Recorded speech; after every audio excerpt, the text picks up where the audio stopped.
Hello, my fabulous homies. Oh my gosh, it feels like it's been forever since I missed you guys last week, but I will talk about that in just a little bit.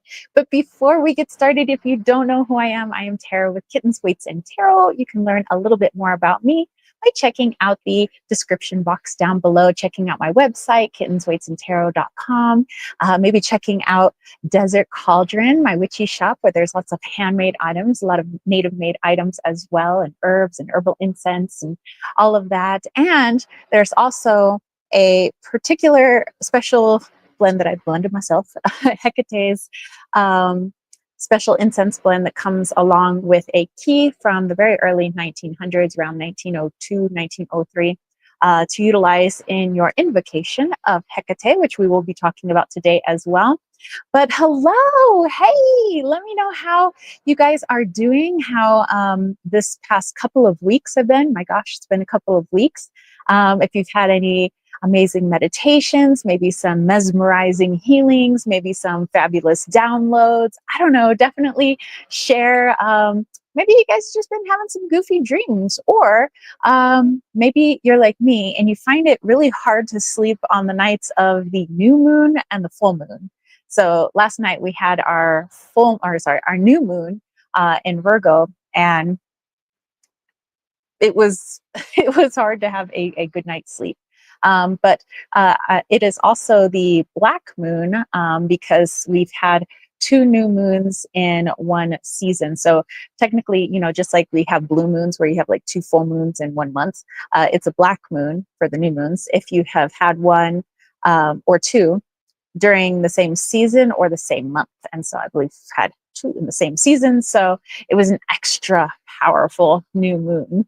But yeah, let me know how you guys are doing. Hey, our girl Kayla is here. Hey, one of our mighty moderators. And our friend Duality Tales, say, hey, Tara, I hope you are well. I am doing well.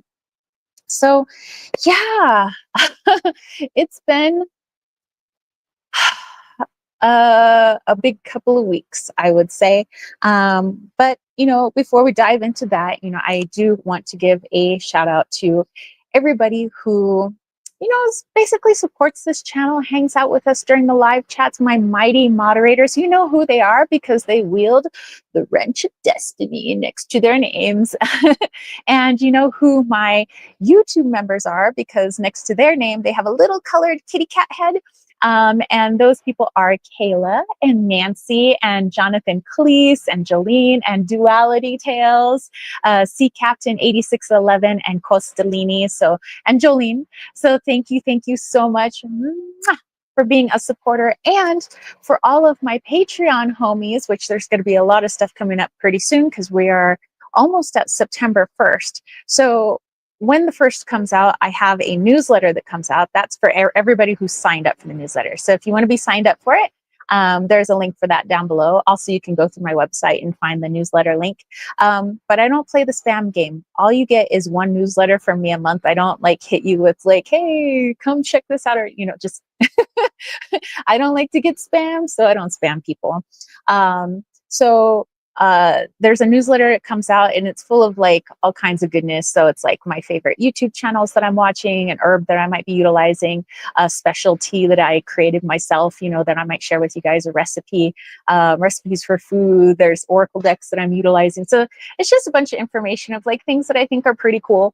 And I like to share them with people. So that newsletter, again, coming out on the 1st. So do sign up for it. I believe we are like 420 some people strong on the newsletter. I love my boyfriend. And then I have a crystal grid, a monthly crystal grid that comes out specifically for my crystal tier homies over on Patreon. I have a channel guided meditation just for Patreon members, for all of my Patreon members. I have, whoa, hold on. Looks like I've disappeared there for a second. Hopefully you guys can still hear me. But I also have readings for my different tiers. I have, just loads of other stuff. So anyway, let me just go in here. I don't know why I have disappeared. But um like I said, I hope you guys can still hear me. Alrighty then. I don't know why there's no picture. Huh. Let me mess with this for a second. What's, yeah, layout done. Huh. I don't know why I'm not there. Interesting. All right. Well, we'll get that figured out in just a moment. But for my Patreon homies, I would like to say thank you to Lily and Dana and Jamie and Kayla and Sugna Baby and Brandy and Jason and Brian and Crystal and Easy Does It and Joel and 1111 and Casey Gritter, Oz and Ashley and Palu. So thank you so much for all of your support. And of course, my 10,930 some strong subscribers as well. Thank you, thank you, thank you. And of course, all of you special homies that come hang out with us in the live chat. All right, so hey, I'm back. All right. So yeah, okay, let's have a little chitty chat. So I decided to miss last Sunday's live chat. I'm not sure if I will be having a live chat this upcoming Sunday because my godson's funeral is on Saturday. So I've been kind of waiting to see, kind of checking in with the funeral home when we would be able to have his funeral. And so it's been a couple of weeks now since he passed. And so his funeral will be on Saturday. So I did a little post on Instagram, just kind of little dedication. Of course, I'm not like trying to like over, I guess, explain, on what happened, just to kind of give the family privacy. My friends over on Patreon kind of got to hear about it in some of the blog posts, but I did put a little blurb out on Instagram, YouTube, and Patreon to say that I wouldn't do the live chat last Sunday. I just needed a little bit of time to just let things sit because he had passed just a couple of days before the live chat. He had passed away on Friday morning. And so although I felt like it probably would have been really cathartic to hang out with you guys and have a chit chat, I just felt like my heart was a little too heavy, to have done it then. And so this upcoming week, I'm going to be gone for a few days. I'm going to be hanging out with my godson's parents and his brothers, and of course attending that funeral. So I'm not sure. I just, so I won't put out a poll on Thursday. Normally I always put out a poll for you guys on what we could do for the Sunday live chat. So if I do end up doing a live chat, it'll be from their house, and it'll kind of be as the spirit moves me, basically. So just kind of keep your eyes and ears out. Of course, I'll let you guys know ahead of time. It won't be just like, okay, bam, we're having a live chat. So, I'll let you guys know. But yes, it was definitely a shock because he was a healthy young boy. He was 23, and it just kind of seemed to come out of nowhere. But according to the doctors, it was just like this perfect storm of things that had to come together to create what had happened. And we thought that things would be okay because he went into surgery immediately after this like medical issue had occurred, and everything seemed to be fine. But he ended up taking a turn on Thursday, and then Friday morning he had passed away. So that is why I did not do the live chat on Sunday. But I do try to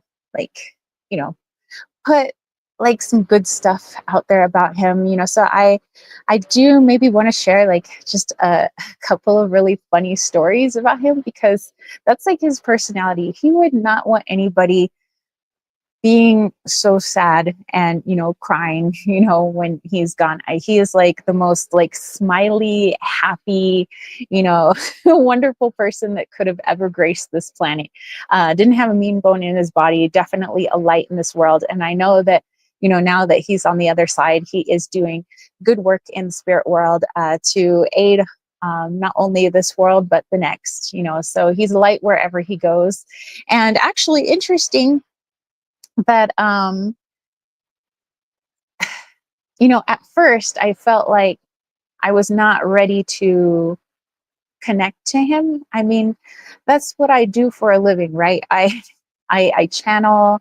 I'm a medium. I do readings for people. I help connect people with their loved ones. Whether they be an animal or a human, or channeling all these beings, and so I'm very well aware that we never truly die, right? We're, yes, our vessels are finite, but our souls are infinite.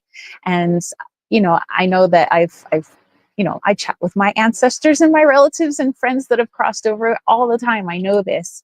But it seemed like it was I just wasn't, well, I guess you're never really truly ready for somebody to pass. I don't know. I had to really sit with it. So I wasn't ready to connect with him, because in my mind at the time, it felt like if I did that, then it was even more real that he did pass away. And although, yes, on an ego level, I knew that to be true, sometimes it's just really hard sometimes to come to terms with that. Um, However, even though I was like, okay, I'm not ready, I don't, I just want to sit with my feelings, and I want to like kind of go through things. And, there was a part of me that thought that I had misinterpreted things. I thought, no, like he's fine. Like that can't possibly be right, right? I'm like, so I was trying to convince myself that maybe I'm dreaming, maybe this isn't real. And of course, as they say in the stages of grief, denial is the very first stage. And I was very, very well in the denial stage. Although consciously aware that I was in the denial stage, I knew what was happening, and I knew that it was true, but I just didn't want it to be true. So his beautiful soul decided to come through so many of my friends and my clients, the people I was reading for. It was like, they were like, hey, before we get started with my reading, could I just let you know that I think your godson is here and this is what he wants to say? And I was like, wait, what? And and so many people were being so respectful. They were like, hey, we don't mean to upset you or step on any toes. They're like, but we have a message that we have to pass on. It seems like he's really insistent. And I knew that he was insistent because I wasn't listening. And so it was like, okay, well, if you're not going to listen to me through your own intuition, I'm going to go through your friend's intuition, or the people that you work with, their intuition, and I'm going to like bring my message to you. So the spirit finds a way. That was like reiterated to me. It didn't, even though my ego was like, nope, nope, not ready, not ready. My soul's like, well, sure, I'm ready. So of course, it was coming through. All my wonderful friends, all my beautiful clients. Thank you. I know that caught them off guard. They were like, hey, did your godson like have this kind of hairdo? And did he like, some were like, did he really like enjoy anime? And so I said, yes, he did. I said, he was an artist, actually. He loved to draw like manga. He did, anime. He loved to read manga. And yeah, he did a lot of really good art. And one of his brothers is really good at, music and guitar. And they're just like, they're very, all of them are artistic in like their own ways. And he was like the artist. We all thought that he would grow up to be like, creating for cartoons and things like that, or maybe he would just create some beautiful portraits and sell those. And so he was kind of figuring out his he was only 23, so he was still trying to figure himself out and what he wanted to be and what he wanted to do. And he knew that he wanted to do something in the realm of art. But yeah, it was just so interesting that he had come through, all those people and all these messages that I've been getting for the past couple of weeks. And I want to say thank you to everybody who reached out and has sent prayers and Reiki and good juju to his family. So his family, they're the Brown family. So if you want to send some good vibes, Reiki prayers, what have you, to the Browns, then I know that it would be very much appreciated. They have three sons, and mom and dad, and they have been mom and dad have been my friends forever. Like his father has been my friend since seventh grade. Their mother has been my friend since my first year of college, last year of high school, kind of like in between there. So it's been a great many years, and I was so honored, or I am so honored, to be godmother to all of their children. And Cameron, he was the oldest, and I remember the day that he was born, and I remember the day that his mother called me up and was like, "Hey, Tara, um, so I'm pregnant," and I'm like, "What?" um, so yeah, like I said, I want to share just a couple of fun stories. He's not a sad kind of guy. His energy is that of upbeat, like the sun card in tarot. That's him. He just radiates light, radiates sunshine, solar plexus energy, like to the max, and sacral. Just so much creativity, so much smiles. So yeah, I think it would be a nice honor to maybe share a couple of those stories, and then we'll get on with our weekly reading. And by all means, do share anything that you guys had going on these past couple of weeks, because I have missed you guys. I really do. I really enjoy my Sundays here with you. Just, even if we're just talking about nonsense, I like hanging out with you guys. But yeah, so yeah, we'll end up doing our weekly reading. And like the title suggests, we will also do our invocation of Hekate, or some people say Hekate or Hekate. I say Hekate. And then after that, we'll do super chats and super stickers. So we'll still pull some cards for those homies looking for a little individual reading. We could do that. And then we'll do our channel guided meditation. So sounds like a plan. All right. Well, let's have a little bit of chocolate, water. I have chocolate sitting next to me. So nice. Roses are red. Mornings are hard. I suck at poetry, Dr. Pepper. Nice. Yes, my boyfriend loves Dr. Pepper. Pretty sure there's Dr. Pepper in his veins.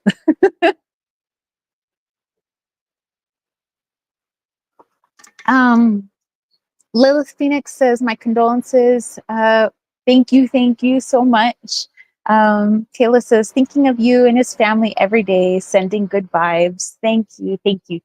Like I said, I really, really, truly appreciated all the people who have sent, just a little something, a little DM on Instagram, or a little email here, or like I said, through the people that I was reading for, just, my friends calling me up. So thank you.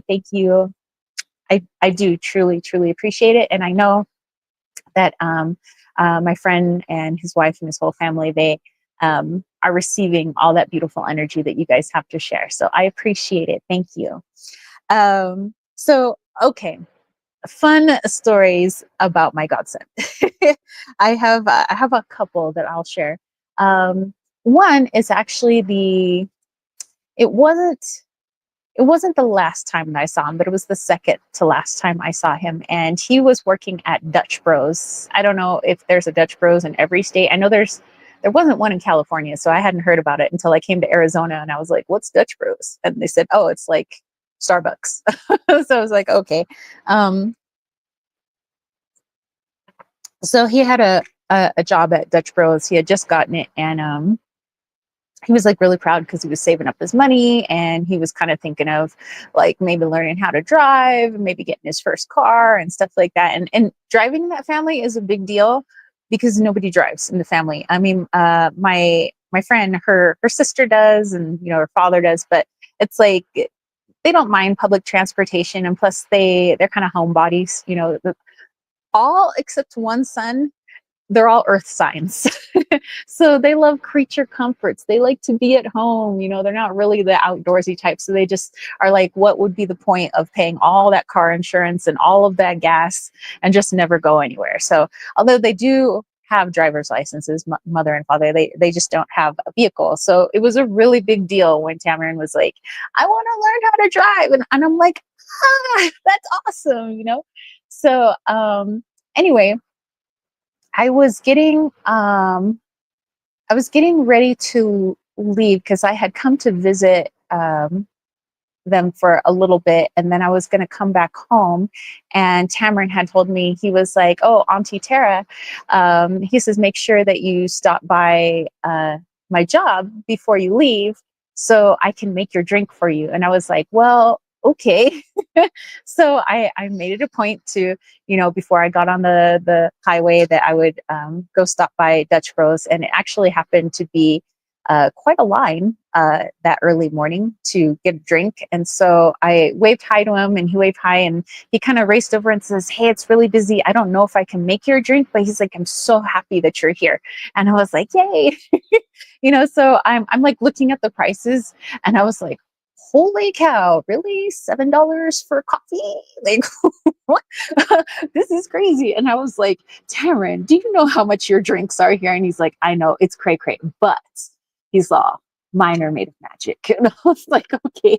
So I'm waiting in line, you know, I order my drink, and every chance he got, he was like so excited. I could see him in there with his coworkers, and he kept like tapping them on my shoulder. He's like, "That's my Aunt Tara. That's my Auntie Tara. That's my Auntie Tara." And they're like looking at him like, who gives a shit?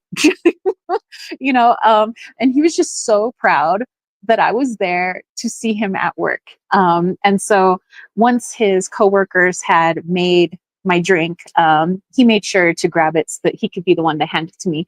And he was like, "Okay, well, we're really busy right now. Nobody's spat in it. I love you. Goodbye." I was like, all right. I was like, bye. I was like, "I love you, Tamron."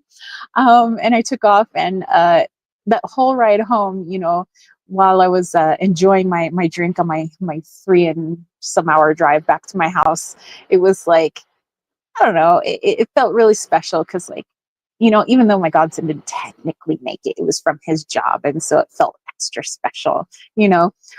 But you know, it's the way he was. He was just like, you know, like, "I love you. Nobody spat in it. Okay, goodbye." um, let's see. Costalini says, "Love that coffee, really." Dutch Bros. Time Harvest is here. It says, "Almost missed it. My neighbors are partying again, and they invited me." Well, hey, at least they invited you to party. It says, I miss you. Oh, I missed you guys too last week. Like I said, it was I really enjoy being with you guys on Sunday. So if I'm not here on a Sunday, there's usually a really, really good reason why. Um, Time Harvest says, "So sorry for your loss. I sent you good energy and vibes this week. Hopefully you received it." Oh, I did. I received so much good juju from you guys. And like I said, I know that Cameron's family has as well. I was thinking about um, something else. I mean, there's a few stories, and my I guess the last like deep conversation. I guess it wasn't like deep, like ocean deep, but it was just kind of nice to like hang out with him and just talk to him one night. Um, he had just come home from work. It was kind of late, but the family stays up kind of late, and so I was just kind of hanging out and chit chatting with everybody. His mom had taken me down to Cold Stone and with her sister, and it'd been forever since I'd been to a Cold Stone. Like last time I was at a Cold Stone, I was 18 years old, so it's been a minute. And so I had brought back some ice cream. I believe his mom had brought back some ice cream for him and a couple of the boys. And so I was downstairs with the youngest and the oldest, and we were just talking about just everything. You know, Tamron was telling me about like crazy things that happen at work, and he was making me laugh. And, you know, I was like goofy, like 20-year-olds. um, and at a certain point, Tamron knew that like we probably should just like, it'd be nice if him and I were just having a chit chat. So he kind of like told his little brother, like, "All right, well, it's probably like past your bedtime. Like the adults need to have a talk now. So the youngest went off to bed, and him and I were just standing in the kitchen, eating our Cold Stone, laughing at his father's expense because he wanted me to, oh, hey, Maisie. He wanted me to share any embarrassing stories I had about his father. I was like, listen, I've known your dad since the fall of 1993. I have some stuff. Like, and so I'm just like talking about all these things because his dad is like I'm tough, like I'm the OG, gangster, So it's like I love to make fun of him, like especially to his children. So I'm like, we were just like having a ball. Just he's telling me about funny things about his father and making fun of him. I'm making fun of his father, and we're just like having ourselves a grand old time. And that's when he was telling me, he's like, he says, like, how he says, how do you adult? Like, that's what I really want to know. He says, because he says, I feel like I should have things planned out because I just turned 23, because he had just turned 23 in January. And he was like, so I feel like I should have my life planned out, but I don't really have my life planned out. And he's like, I don't really know what I want to do. He says, and I know I don't want to work at Dutch Bros my whole life, but he says, I do know I love to draw. I love artsy things. He says, I like kind of like my little weird group of friends. He's like, I like playing video games. I like manga. He's like, so I don't know. And he says, how did you know what you want to do? And I was like, dude, kid, like Auntie does not have her whole life planned out. Auntie just goes with the flow. So I was like, well, I kind of told him about how I had come across being a high school teacher, how that occurred and how I do what I do now and how, I got onto YouTube and I was telling him, things just kind of like, they just kind of showed up and I took those opportunities. So I was telling him, I said, if it makes you happy and it's not harming anybody and it's going to maybe make the world a little bit happier place, then share your light, share your creativity. It was like, yeah. And I said, a good start is, I said, he had an Instagram account and he was putting his art on Instagram account. And I said, well, that's like the first, step of like trying to get your stuff out there. Not that you're going to be like Insta famous. I mean, you could be, but I was like, the whole point is, to get your stuff out there. And yeah, we were just kind of having a life talk. And I told him that at least he knows that his mother and father are going to support him no matter what. I said, Auntie's going to support you no matter what. I said, we love you. I said, and the whole point of being young is to try out things. Not everything's going to work out, but that's the thing. I said, you have all this time now to just like try stuff out. And he was like, all right. He's like, well, he's like, I'm kind of tired, because I have been working all day. And I said, yeah. I said, I've been like having to like wrangle your brothers in and your mother and father. So I was like, I probably should go to bed. But I really appreciate that conversation that I had with him. It was nice. We had some really good laughs too. But yeah, there's a lot of really good memories. And, like I said, he didn't have a mean bone in his body. He's very much like I don't know, how you say the mediator in the family. If people are having issues, his brother's having issues, people are arguing, he'd be the one to be like, hey, like, okay, what? Say your piece. Like, why are you so upset? Okay, now you say your piece. Why are you so upset? Okay, are we understanding each other? Like, he was really good at helping people to calm down and try to hear each other. So he was really good at communication and trying to get people to communicate so that issues could be resolved. So he was like the psychologist, I guess, for the family and the mediator. And he was that way for his friends. And but if anybody ever messed with his mother, his father, his brothers, boy, you saw freaking the mean side of the earth sign. He was like, brr, and I'm just like, whoa, chill. But yeah, he was super protective of family. But otherwise, he was Ferdinand in the fields, just playing with flowers. He's just the sweetest boy ever. So I I thank you guys for allowing me to share some of his goodness with you guys. I think, just kind of putting it out there in the ethers, the world can use some of that good juju. Let's see. Let's go back here. Time Harvest says, the party is too bad. Alcohol, fake people, loud music. That doesn't sound very fun. Um, let's see. Time Harvest says, what happened?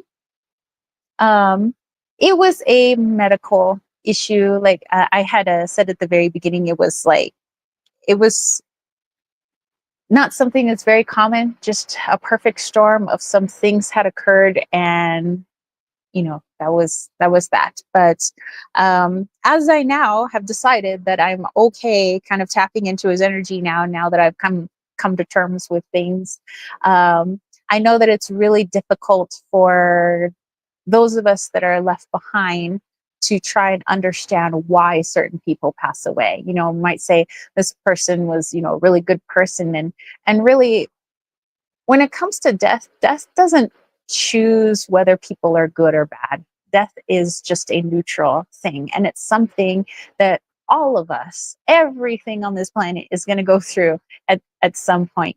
Even rocks don't stay the same, mountains don't stay the same. Everything transmutes, everything changes. And so everybody has their own personal mission with their soul. Every soul has its idea of what's going to happen, where it's going to go next. And so although we might not know fully why someone may pass away, it's never the soul's never blindsided about it. It was something that the soul had determined, like, hey, this is my exit point.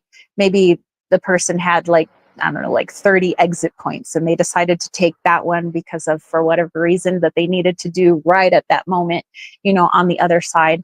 But, of course, from a logical 3D sense, it doesn't really make sense to us. I mean, we could say, sure, it was this medical issue and which led to that. And that could be the reason for the passing, but the true, real reason, well, that's always up to that person at a soul level. Of course, they, for the most part, probably wouldn't know that consciously, but some people do. Some people know when they're ready to pass. Like I've had friends and uncles that have just kind of like, okay, I'm ready to go, and then they go. So it is a great teacher, I think, though. I think we learn a lot through all of the emotions that come up when somebody passes away, the way we feel about it personally, the way it affects us, the way we see our own mortality, the way we see our own mission here on earth, the way we see ourselves, in the grand scheme of things.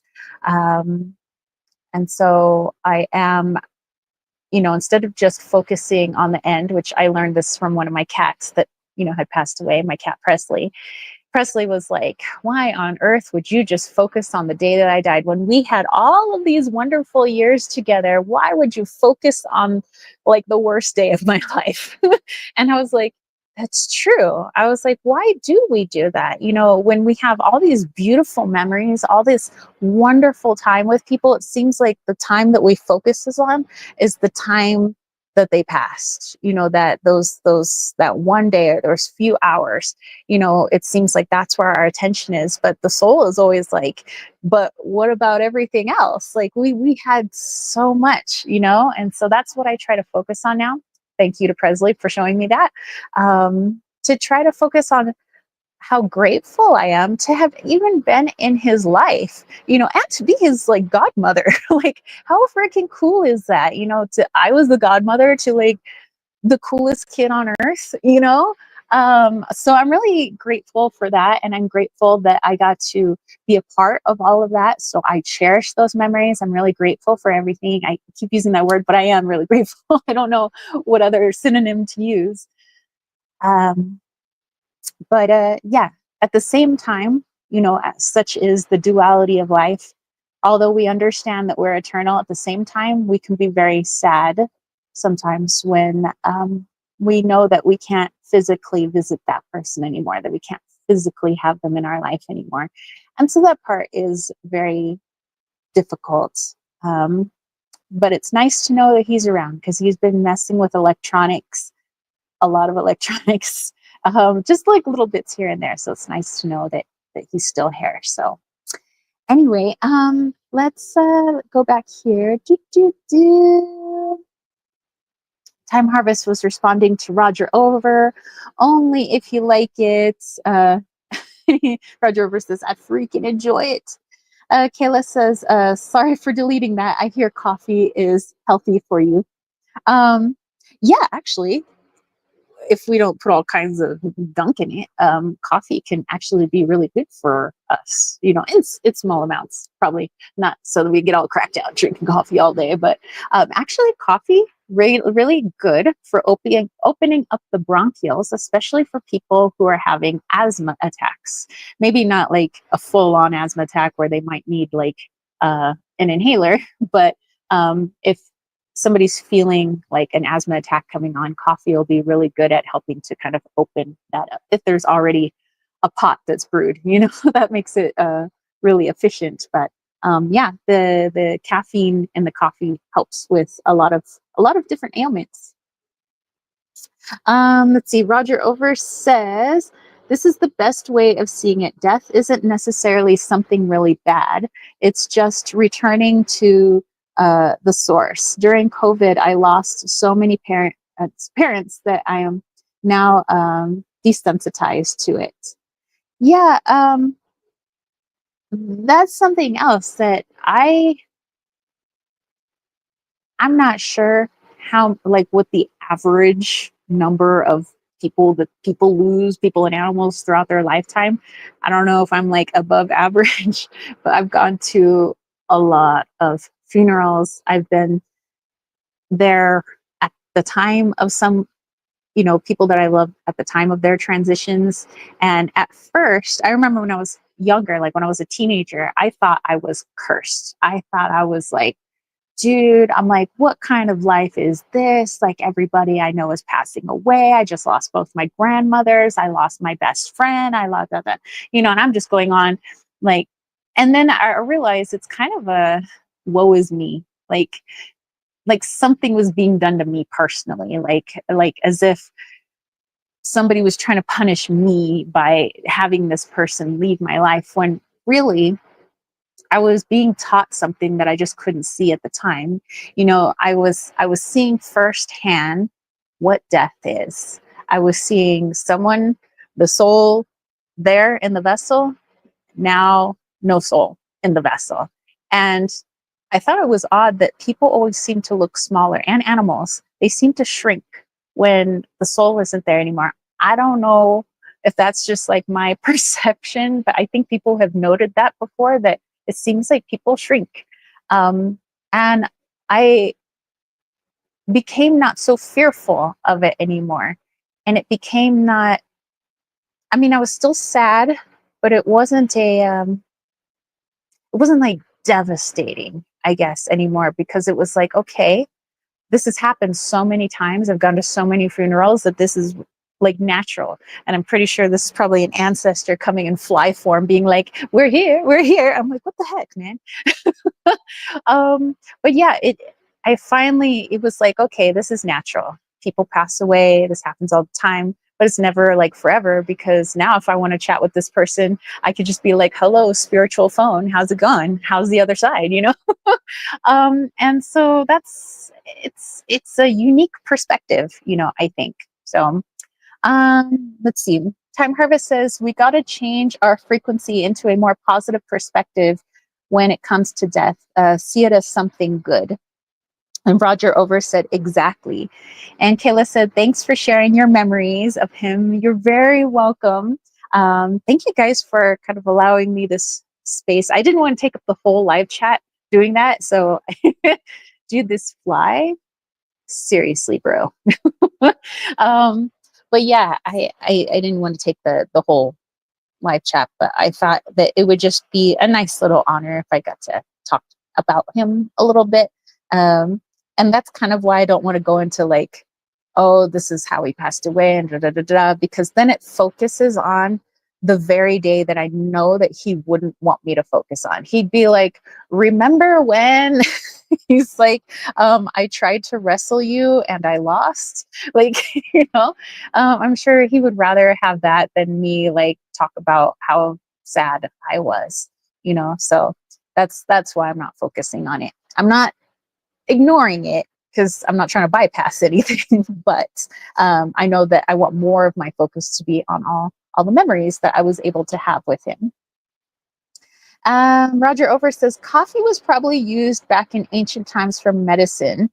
Yes, it was, especially with the, I believe, was it some of the tribes in South America and the South American tribes moving on up through Central America down into the southern tip of North America. I know that coffee was utilized a lot in ritual ceremony. It was something pretty sacred. It wasn't just like I need to have my cup of joe in the morning, but it was a sacred thing, just like tobacco. So a lot of things were seen as like medicinal and sacred, things that now we take for granted. Like I could just like go pick up a cigar, or I could just, have this wine, or I could just have this coffee. But back in the day, it was something pretty special. And so that's why it's still used in a lot of sacred ceremonies, depending on the culture. Roger Over says, but people overuse it nowadays. I agree. Oh, hey, dude, it's our friend, Lady Knight. What is up, Lady Knight? She says, hey, everyone, happy Sunday. Happy Sunday to you, my friend. I hope that you have had a fabulous week. How's the weather, by the way? We are having some lovely weather. I like that it's like overcast-ish, and then we kind of get some rains. We get some good thunder. I would love to have more rain. The forest needs more rain, but I kind of like this time. Like late summer is probably one of my more favorite times of the year. That kind of going on into Samhain season, like Halloween. But I don't know, like late summer, early fall is like, especially up here, because we get all of these sunflowers, all of these beautiful yellow flowers, like the chinchweed, bluebells are coming out. Oh, by the way, I need to take a picture and of Rex's grave and put that on Instagram to show you guys his flowers are starting to bloom. So the nasturtium, some of the yellow and orange nasturtium are starting to blossom. Some of the sunflowers are like getting ready to make sunflower heads. I'm so excited. And there's so many bluebells. And I was like, oh my gosh. So it's, dude, if the frost doesn't do damage to those plants during wintertime, I think that next year it's just going to be like a flower explosion, over there. So I think that Rex really likes it, and it's just so green and so beautiful. And it's nice to see the little pops of color. But yeah, this time of year, it's just so colorful. To me, it's like second spring, up here in the mountains, because you get all of this like lush greenery, especially the more rains, monsoons that we get, the more green it is, the more flowers come out. And so, although I love summer, I love late summer here because it's starting to cool off, and it's just like pops of color. It's just my little heart. Let's see. Time Harvest says the fly's attracted to you. Give him the spiders. Give him to the spiders. Time Harvest says it's okay to talk about this. Talking about this helps healing. I absolutely agree. Costalini says Big Nesespresso has entered the chat. Nice. Roger says, are those rose flowers real? No, I wish they were. My plan, as far as plans go, because you kind of just have to go with the flow. But my initial plan is that, okay, we'll go through the season, we'll go through winter, but this time I'm gonna really hunker down. I have a crap ton of seeds. I have all these seeds for all these flowers, all these vegetables. I'm finally gonna get those little like seedling trays, and I'm gonna start doing this garden. Like, dang nabbit. So I think maybe some above ground, like raised beds, will be really nice over here, but maybe I'll do some like up the property and then some over here. Maybe two little gardens, but I really, really, really want to have roses again. I know that roses grow here because there's a flower called the Apache rose, and it's in the rose family. It may not look like the roses that we know of, but it's in the rose family, which means that some of the hardier roses, like let's say Giacometto rose and things like that, they would probably be really good up here. Just have to like create a fence sort of area so that livestock, elk, deer, whoever else is out there does not eat my garden. um, which means probably keeping some of the natural flora in there so that it could help my plants grow. But yes, I plan on growing some roses and foods. Um, let's see. Lady Knight says, I just passed my certification for an additional marketing degree today with a 94%. I was shocked and so happy. Oh my gosh. Lady Knight, that is so, so freaking exciting. Congratulations. Would you say 94%? Freaking booyah. High five. That is awesome. I'm so happy for you. I'm so proud. Speaking of certifications, it's been a while since I studied for anything, but I am starting to study for my ham radio license. Like, how cool is that going to be? And so there is like this upcoming event called Hamfest. And so I'm going to take my test on that. So I am so happy to hear that you passed your test. That gives me confidence that I will do well on mine as well. So I'm so happy for you. Time Harvest is Costolini. Un bello ciao. Riley says, put them in the horse troughs in the front. Oh, yeah. Well, also, I think Becky has plans for the troughs in the front, but I think the roses in there would be really nice too. Like maybe have like the food stuff and the raised beds, but yeah, like roses in there is great because roses are not just pretty, but there's a plethora of ways you can utilize roses. Roses is like my thing, like the thing that I know how to grow best and the thing that I love most, that and tomatoes and roses. But like you can use the essential oil, you can utilize it when you make ice cream, you can utilize the rose hips, utilize the rose hips, which are jam packed with antioxidants and freaking vitamin C. More vitamin C than an orange could ever even dream of having are within the tiny little seeds within a rose hip. So that's really good. It's really good for skin, collagen, hair, our immune system, our digestive system. Like there are so many things that roses are really good for in helping us in our healing. But of course, they look really pretty too. And they attract pollinators, which are really good for an area to like help everything else grow. So me and roses. Time Harvest says, my favorite are marigolds because of Nirvana. Marigold song. Nice. P.S. Love Nirvana. Let's see.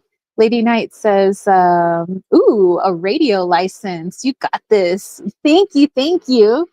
Yeah, I think that's going to be a lot of fun. And like right now, it's like, when you're just starting to learn something and it's like you kind of get it, kind of don't. Some things aren't really like connecting yet, but they will. And I kind of like being in that state, in the in between where I kind of don't get it, but I also kind of get it, but not really.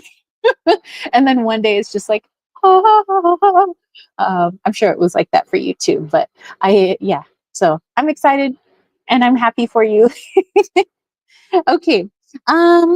Let's go into our weekly reading. We've jibber jabbered for like, gosh, almost an hour. So let's go ahead and dive into our weekly reading finally. But yes, thank you for allowing me this space to talk about my godson and share some of his happy memories with you guys. I do find it rather healing. So thank you, thank you. Okay, I have a bunch of decks here. I think the two decks that I would like to utilize for this week's reading are the Tell Me You Love Me Oracle, which is a new deck for me, and the Lioness Oracle Tarot, which I have wanted since it came out in 2015, something like that. Let me see if there's a date on the guidebook. 2016. Yeah, since it came out in 2016, I have wanted this deck. And now I have it. So, yay! I got it from a little shop called it's Heiwa. So it's Heiwa is the name of the shop. Sorry, no, Heiwa is the name of the shop. And I want to give a shout out to them because I kind of just randomly found them on the internet when I was like, hey, I'm like looking for this deck. But they have reasonably priced items in their little shop. It's an actual physical store in Iowa. And the way they packaged it up and how quickly they got out the shipping and their sweet handwritten note and everything was just so personable. And I think it's just run by a couple of ladies, you know, their little antique thrift store / like cool things that they find that they sell in the shop. So if you're looking for some cool, like woo-woo goods, head over to Heiwa. Heiwa. That's the name of it. So anyway, I want to utilize my new deck, yay, for this reading. If you would like to utilize your decks to access your intuition, or perhaps you would like to utilize some runes, or you're going to do some good old-fashioned channeling and allowing the downloads to come on in, then let me know. And do share your messages because I think that helps to give us a more well-rounded reading instead of just hearing from my higher self. I want to hear from your higher self. And how beautiful do the backs of these two decks go together? Like, that's so pretty. I love it. I love it. I love it a lot. Ooh, and they both have gilded edging. So beautiful. Let's see. Roger Over says, also, roses are good for giving to your loved one so she feels more loved. Exactly. Exactly. And Time Harvest says, last time I gave a rose to somebody, he took it and flew away. It was a crow. Well, I'm sure the crow appreciated it. Just Lady Knight says, oh, that in-between state is quite something. It's like getting a new phone and trying to set it up, but nothing works. So you want to throw it out and the next day it works. Magic. That is a perfect analogy because like when I'm starting to learn something new, maybe it's like my little Gemini brain, but if I don't get something immediately, I get really frustrated and like I want to just toss it out, but then I'm like, but no, I don't want to toss it out because I want to know. Like I must learn this. I must master this. And it drives me insane until I master something. And then I'm like, okay, cool. I mastered it. So yeah, I love that analogy. It's perfect. Okay, so let's pull a card for this upcoming week. Anything we need to know, anything we need to meditate on, things that we need to release, embrace, avoid, make sure that we run into. I don't know. Maybe we all get like, maybe just new Earth happens. I don't know. But as we know, new Earth is already here. We're just moving through it so we can see it. Okay. Let's pull a few cards from here. I haven't turned it over yet. I'm not cheating. We will look at it together. You know what this cardstock does remind me of? The very first Star Child tarot by Danielle Noel. Like the indie version. It was like this really like rose petal finish and the cardstock was really thick, probably like almost like 400 GSM or something. And it's a little hard to shuffle, but it feels really good in your hands. And I'm a very tactile creature. Okay, so I'm gonna pull 3 tarjetas Okay. Una más. All right. Sounds good. Okay, so let's turn over our oracle card first. Time Harvest says, I can relate. I never shot a bow before, and I bought a 40-pound one, and I've been shooting 50 arrows every day ever since I bought it. My shoulders are all destroyed, but I can't stop now. Dude, that was me when I got my first bow and arrow. I was like so frustrated because I couldn't shoot it straight because I didn't know how to aim it yet. And freaking arrows are flying everywhere. I broke I don't know how many arrows. And I was just like, ugh! I'm like, why can't I get this? And then when I finally got it, I was like, oh my God, this is the most fun thing at, like archery. It's so fun. After I was like cursing it. Okay. So for this week, we have meeting, date, encounter, groom, and respect yourself for that first date and for all the ones that follow. Well, well, well, what does that mean for us this upcoming week? Does that mean we're all, sorry, I was thinking something bad. Anyway, okay, let me dive into this one.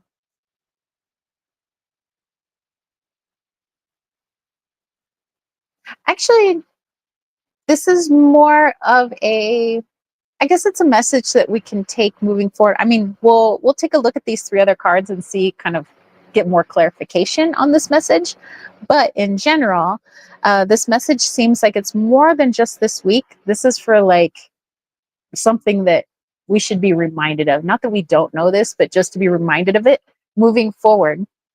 Okay, so if you guys were going to go to a job interview, would you be rolling in your pajama top and your sweats and your fuzzy bunny slippers? I'm pretty sure we'd want to. And depending on the job, maybe there's a job that does want you to go to the interview looking like that. But for the most part, we would probably find our nicest pair of clothes. We'd probably brush our hair, wash our face, make ourselves look really presentable because we want to make a nice impression on the interviewer. If we were going to go on a date with somebody, we probably, again, wouldn't just roll out of bed for the most part. Some of us are different, but we would, again, try to make our visage look, as pleasing as possible. We probably like do our hair really nice, put on our nicest perfume or cologne to try to make a good impression with that person. And so this message is, why is it that we only decide to spruce up this vessel, a little bit when it comes to impressing somebody else? It's like, oh, I want to impress that person. I want to impress that man or that woman, or, I want to impress somebody's parents, or I want to impress the interviewer, or, I want to look like a big shot at this meeting. So, I'm going to make myself look a little different. Why is it that when it comes to like really putting our best foot forward, as they say, and wanting to feel the part, because we feel a certain way when we're in our jammies and sweats, which I love my jammies and sweats. And I had some bunny slippies and I'm thinking of getting some more, but I like being comfy and cozy. So I dress to match my comfy, cozy attitude. When we're applying for a job, we try to dress in such a way that it makes us feel like I got this. Like I feel smart right now. I feel like I'm ready to just nail these questions. So our energy ends up matching the way we dress. But when it comes to just being with ourselves, it's like, well, if nobody's going to see me and I'm not trying to impress anybody, then like I could care less how my hair looks. I care less how my clothes are. I can run naked around the house. I don't care, and it's like not to say we should dress up for ourselves, but to kind of look at what is the energy I have towards myself. If the energy towards an interviewer is that I dress to the nines, or to some person that I'm trying to impress, I'm busting out the best set of high heels that I have to look great. Why is it I do that for other people, but I don't do that for myself? What kind of energy am I surrounding myself in? So if I'm always wearing my sweats when I'm at home and it's just me, then my energy is that maybe I'm really comfy cozy with myself, but maybe it could be something more. So this is just something to look into, is how do you dress for yourself, and what, in meditation or in journaling, what does that say about how you feel about yourself? Again, not saying that we need to put on a whole face full of makeup, because as you know, I don't really wear makeup, but and do our hair, get a blowout, and put on my freaking, $50 shirt or something like that. That, not to say that we need to do that, but are we dressing with how we feel about ourselves? Or are we acting in a way, not even just clothes, but like self care?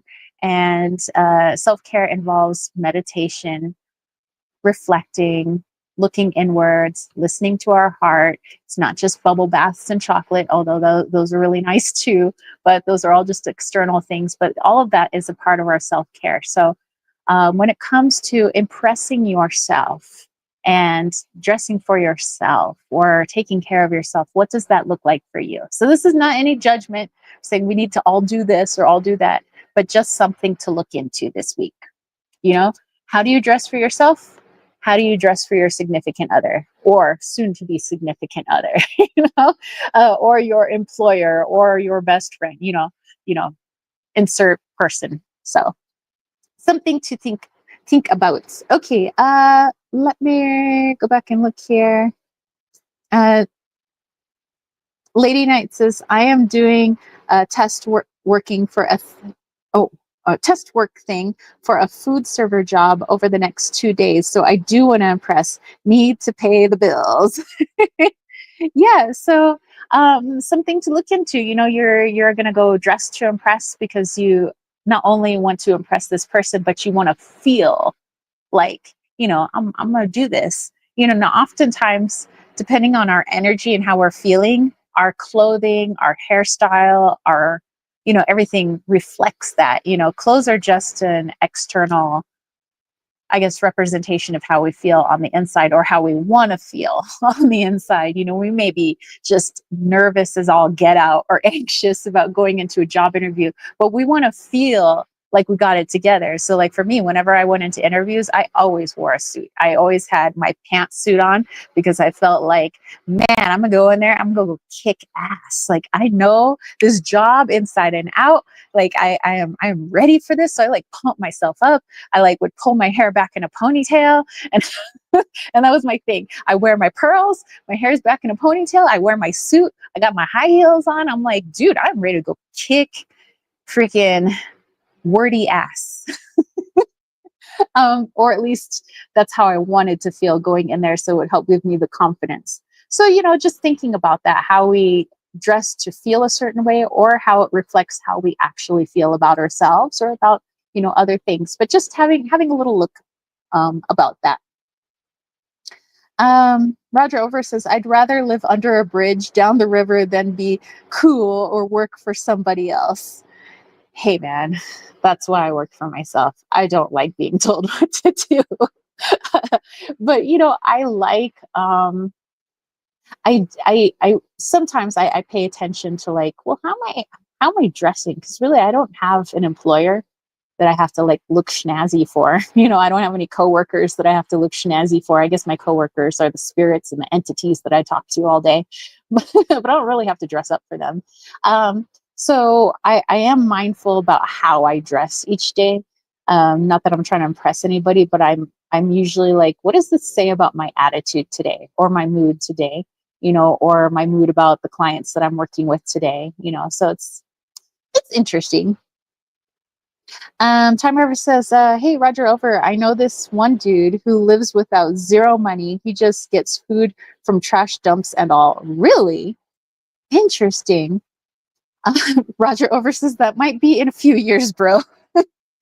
um, hey, I have no shame about saying that when I was younger, my mom would take me to the back of the grocery store where they would toss out all the like expired produce and food, and we would look for stuff that wasn't moldy or still kind of looked good. It just like was expired. So it was like we'd get our bread, from there. We would get like tortillas, we'd get cans of beans and stuff like that from behind the grocery store. Living in a van down by the river. Nice. Actually, I also thought about that too. I was like, one day back when I was in college, I was like, I want to live before there was hashtags. It would have been hashtag van life. That's what I thought I wanted to do. I was like, how cool would it be, man, to like, you know, I had a little Chevy Cavalier, I had a little convertible. I was like, just like live out of my convertible for like a week or a month or a year. I don't know. I'm gonna go like find myself. You know, I thought that would just be rad. And I still think it would be rad. Okay, let's finally take a look at those three other cards for this upcoming week. We have the Page of Swords. Look at this collage art, by the way. I love the collage art. It's so pretty. Let's say why I originally wanted this deck. We have the Seven of Copas, Seven of Cups. Beautiful art. And we have the Three of Cups. Oh, okay. Another beautiful card.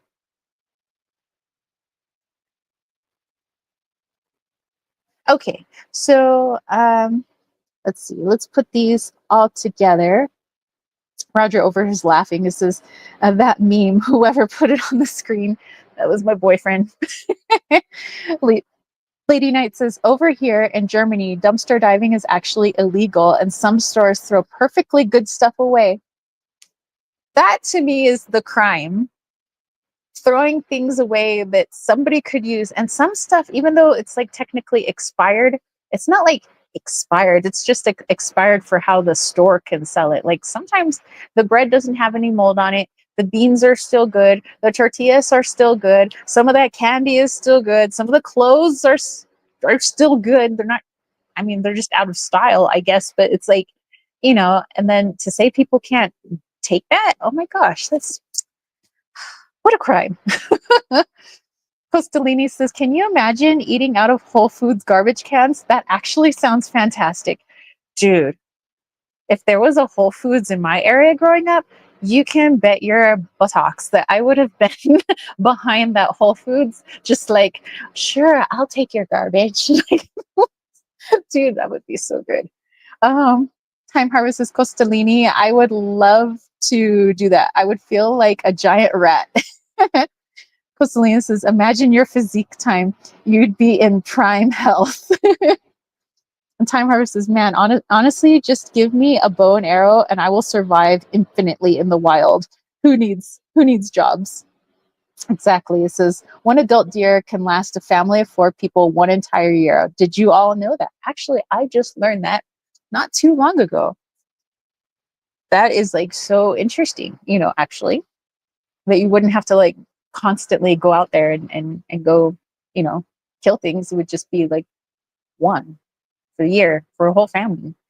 It says, and I'm talking about eating meat every day. Oh, interesting. Oh, okay. So let's go back for our read here. So again, we had the Page of Swords, we had the Seven of Cups, and we had the Three of Cups. And talking about kind of how we dress for ourselves, or take care of ourselves, our self-care, as it pertains to others and as it pertains to ourselves. So what do we need to know this week?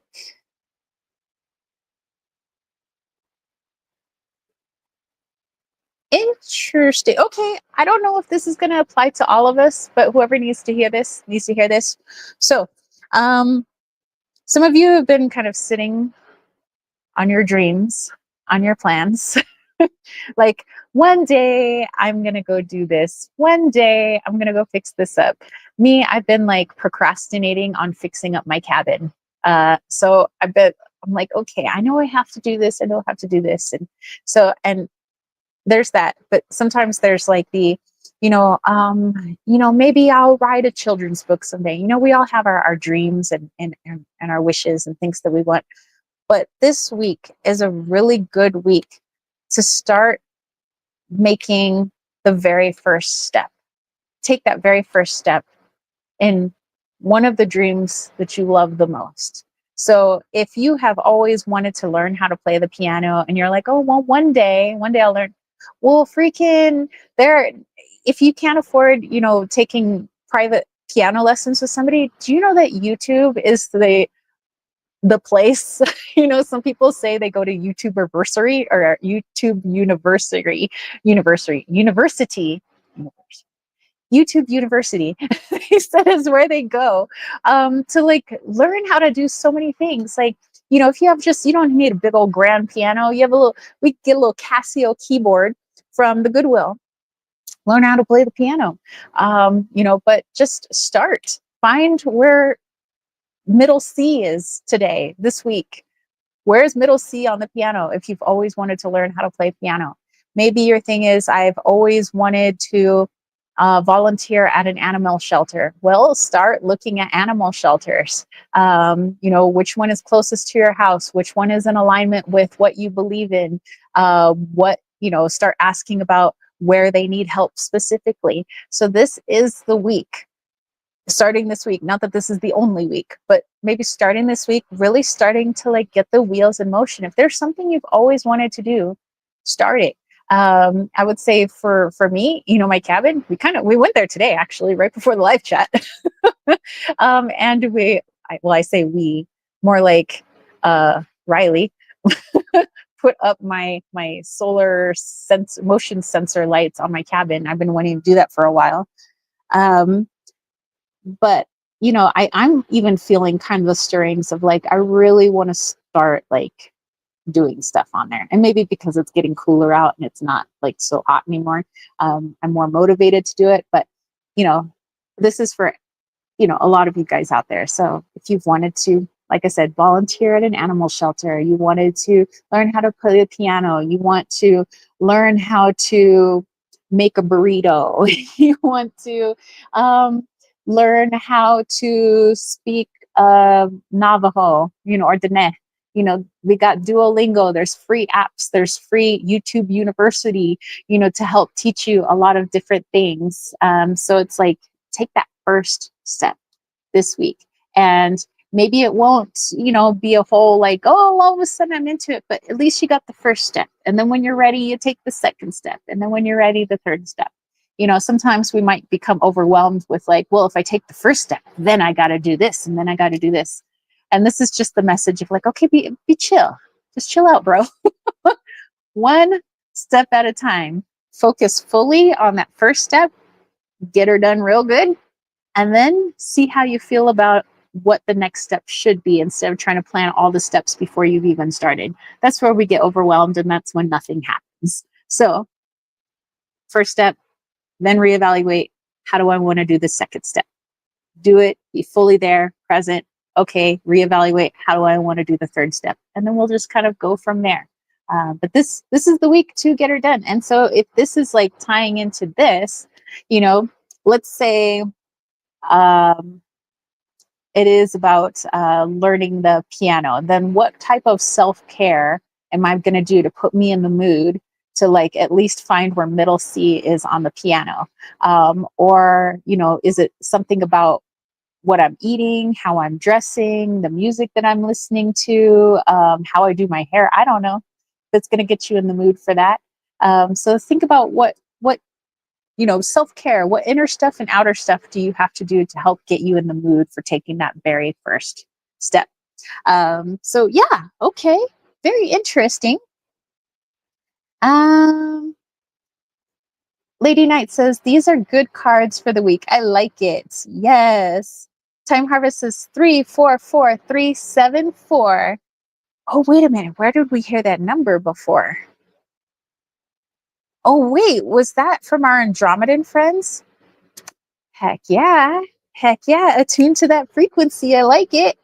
And Lady Knight says, all right, past midnight here, off to bed. Have a good week, everyone.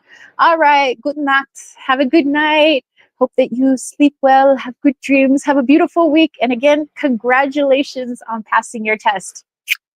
Have a good week.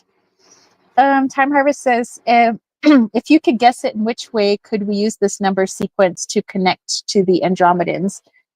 I would just go in meditation, really. And I would just focus on the number itself. And how when I focus on the number, this is just me personally, I'm not saying everybody do this, but for me personally, I would sit with the number, focus on it, How does that number make me feel? Where do I feel it in my body? Does it like have a buzzy feeling? Does it remind me of a song? Am I seeing like a color?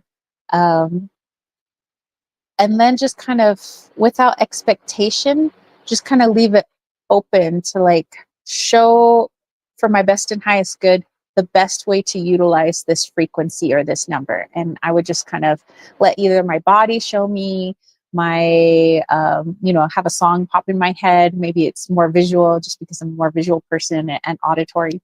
um I don't know, I would just kind of like let it unfold and let it, I want to say, guide me, but let it unfold for me. And then I decide kind of how I would like to utilize it based on how I'm feeling and what I'm seeing, if that makes sense. So I don't know. That's just for me personally. Maybe somebody else wants to weigh on what they would do. Roger over wishing Lady Night a good night and asking her to sleep well. Time Harvest says, yes, you got good memory. Says, when I think of this number sequence, I get a little buzz in my ear every and each time. A buzzing in your ear. I would say continue to sit with that as well, and then ask your higher self, like, to show you. Maybe it's not so much in words, but maybe again, like in like the sound of music or a visual or a feeling or a taste that you all of a sudden pops in your mouth, or like a scent of like, what does the buzzing in my ear mean when I'm tapping into this number? What does this buzzing mean? And and just, I would say, take notes on it. It might take a while to decode, and but that might be part of the journey with the numbers, that we're not meant to know right away exactly how we're supposed to utilize it in this moment, but just to kind of like feel through it, on what's coming up for us, and how when we focus on it, like how is my day different when I focus on it as opposed to the days I didn't focus on it.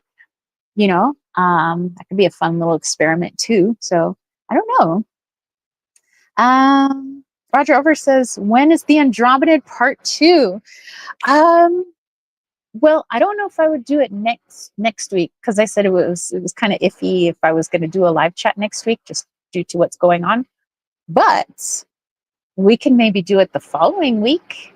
I mean, and it would be awesome if Time Harvest helped us out again, but I would be open to anybody, any of our friends in the chat helping us out with that again. I think that would be a lot of fun, because I have so many more questions for them after I rewatched that channeling. I was like, well, what about this? What about this? Well, they didn't mention this. Well, what about this? And I know that they wanted to give us time to like integrate, but yeah, I have a lot more questions. um, let's see. Time Harvest says, interesting. You're truly the best. Well, thank you. Says, I will study this more. And Time Harvest says, hey, I will be there this time. I am ready. All right. Okay, so let's tentatively plan, not for this coming Sunday, but for the Sunday after. Like, I think that'd be cool. Yeah, that'd be cool. That'd be cool. Okay, now I would like to transition into, look at me being all teacher like. Children, we're going to transition into the next part of our live chat. And this is what you guys had voted on 2 weeks ago, and that was Invoking Hekate. And I have this wonderful book that a friend of mine gifted me. I haven't read all of it. I'm one of those weirdos where I read books in parts and then I go back and read the beginning. I don't know. Hashtag blue avian brain. Anyway, this is the book called Hekate, Goddess of Witches, and this is by Courtney Weber. Did I read that backwards right? Yes, I did. See, I can read in reverse. And it's got a lot of really useful information. I wouldn't say it's a whole book on everything about every culture's point of view on Hekate, but I think that from this author's point of view, it's got a lot of really useful information. And so you guys were asking for an invocation of Hekate and helping us to also open up our intuition. So before I dive into that, I do want to mention that I believe again, this is just my personal belief so that you guys all know where I'm coming from, that gods, goddesses, the entities that I channel and connect to, our ancestors, our loved ones, everything outside of us is really a mirror for us. So let's say at this point in time, I'm really working with the goddess Hekate. I would have to ask myself, first of all, what does that goddess represent, which I will dive into, in just a few minutes. And then I will ask myself, what do I feel is lacking or that I need to gain or that I need to embrace in my life? And why is that the reason that I'm connecting to this particular goddess or energy? And then I would also ask myself, why do I feel that I need to call on this aspect of myself? So again, us living in a very dualistic world, I would understand that these energies not only are their own consciousness, but they are also me. They are also aspects of me. So not only, let's say, Hecate, if I was working with her, I would say that I believe that energy has its own energy and it has its own consciousness, but at the same time, it's also me and it's also just an aspect of me. So why am I calling on this aspect of myself? Why do I feel that the human that I'm am, the Terra that I am, why do I feel that I have to call on this aspect of myself? What do I feel is lacking, or what am I embracing? That could be the question too. It's not always that we're lacking something; it's that we're embracing something that we're feeling about ourselves, and so it's being projected onto this deity. While at the same time understanding that the deity has its own consciousness as well. So I just wanted to put that out there.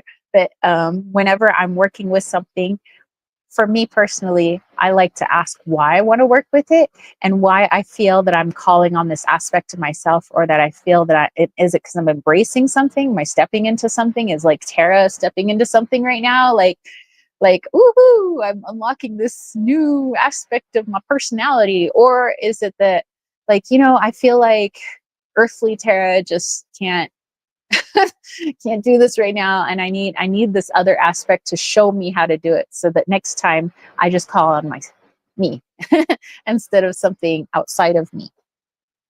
Okay, so let's see. Time Harvest is perfect. Let's do it. And Roger Over says, do you like Rick and Morty? Dude, I love Rick and Morty. I love Rick and Morty. I haven't seen them in a hot minute, probably like 7 or 8 months, but I love to watch the reruns. Grandpa Rick is awesome.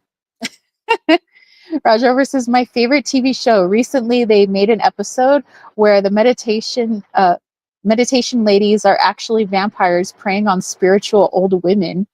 Wow. Dude, I think that they mix a lot of humor into like some really like actual like spiritual ideas, which I think is really cool. That's why I really like that show. Time Harvest says, "Ayo, where's Riley? Haven't seen him today."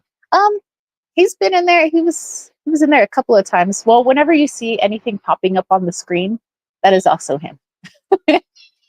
He is the man in the wings backstage. Okay, so like I said, a lot of my information is coming from here. I'll read from here, but some of it's my own. Okie dokie. So for me, because I can only really speak for me and my practice, I can't speak for everybody's practice and everybody's world. That would be erroneous of me. But if I were to invoke a deity, be it a goddess, god, whatever it may be, I would try to make it as personal as possible. I know that there's so many books out there, and not to say that they are wrong. Again, it's all coming from everybody's personal perspective, that say, if you're going to invoke this being, then you're going to need this, you're going to need this, you're going to need this, because they definitely love this. But all of that is wonderful, useful information, and a really good jumping off point in trying to create something that's more personal with you. Just like with all the major religions in the world, there's, people will say, well, this is how you have to pray, or this is how you have to, celebrate this being, or, this ascended master. But I believe that's a good guideline, but everything is a very personal experience. So I would say, try to connect in the ways that you know best. So let's say that, I was thinking of my godson Cameron, wonderful artist. If he, if I had his artistic skills and his ability, and I'm going to try and connect to some being, I might try to draw that being, as a form of connection. I might try to paint them. Let's say, I'm super, super, super musically inclined. I can play I don't know, guitar, piano, violin, I don't know, fiddle. I might create some music that makes me feel the energy of that deity. I'm like, when I think of this deity, or I think of this being, this is the kind of music that comes to mind. I might just start playing. And that is a type of invocation. You're bringing them in, you're setting the intention, because you're not only focusing on them, but you're doing something that is for not them, not only them, but also yourself. And something I learned with connecting, to spirits, is that the moment that you think of them, they're there. So while I've been talking about my godson this whole time, and thinking about him, I can feel that he's here. And since energy, once you have no more vessel and energy is everywhere, I know that he's not only here with me, but he's with his parents, he's with his brothers, he's with his grandparents, he's everywhere. He could be everywhere at once. And so, the moment you think of something, your energy, thoughts are energy. They're so powerful that it starts putting things into action. If I'm thinking of my Nana right now, boom, my Nana is here. Maybe I can't see her with my own two eyes, but energetically, she's here because I've called her in with my intention. If you want to connect to, Hekate, my I start thinking of her, I start thinking of that energy, and now whatever it is that I'm creating, maybe I'm making myself a tea while I think of her, maybe I'm creating a song while I think of her, maybe while I'm painting a picture while I think of her. All of these are ways of invoking that energy, bringing that energy in. And you can do the same with your ancestors, with your loved ones. This is why in a lot of Native American cultures, there we always try to speak about our loved ones, speak about our ancestors, speak the stories of the people that came before us, because in this way we keep them alive. We keep their energy here with us and help guiding us. And so, this is why I say, if you're going to invoke something, you want to, bring your ancestors in, bring a goddess in, bring Hecate in. Think about what you know how to do best. Maybe you're a really good cook. Maybe you're a really good seamstress. Maybe you know how to play the guitar really well. Maybe you're a really good artist. Maybe you can do math like nobody's business. And you could do some really fun computations, with your mathematical mind. Then when you have them on your mind, you have this being on your mind, and you're creating something in dedication to that being, you are invoking that being. Can you make things super fancy, like with the whole altar and like candles and incense? Sure, you could do that too. You do whatever you do that would make you happy, because if it makes you happy, guaranteed whatever energy that you're trying to connect to is going to make them happy. Because we're all one, right? So that being is also an aspect of you. If it doesn't make you happy, it's not going to make them happy. If you're just doing it because you read it in some book and it said, I have to do this, but you feel no connection to it, then that being is going to feel no connection to you either. So, think about, some of the things that you guys know how to do personally. And so that's what I have to say about invocation. So let me move on. But let's go back here. Time Harvest says, he is the man in the shadows. Riley, bro, where are you, man? Just kidding. It's all good. And Roger Over says, you must watch it again. The new episodes are fire. I will definitely try to see some of the new episodes, because, yes, I love it. I would say that image, yes. um, uh, is a good explanation of Riley. You already had 3. I know, but I need more Dr. Pepper.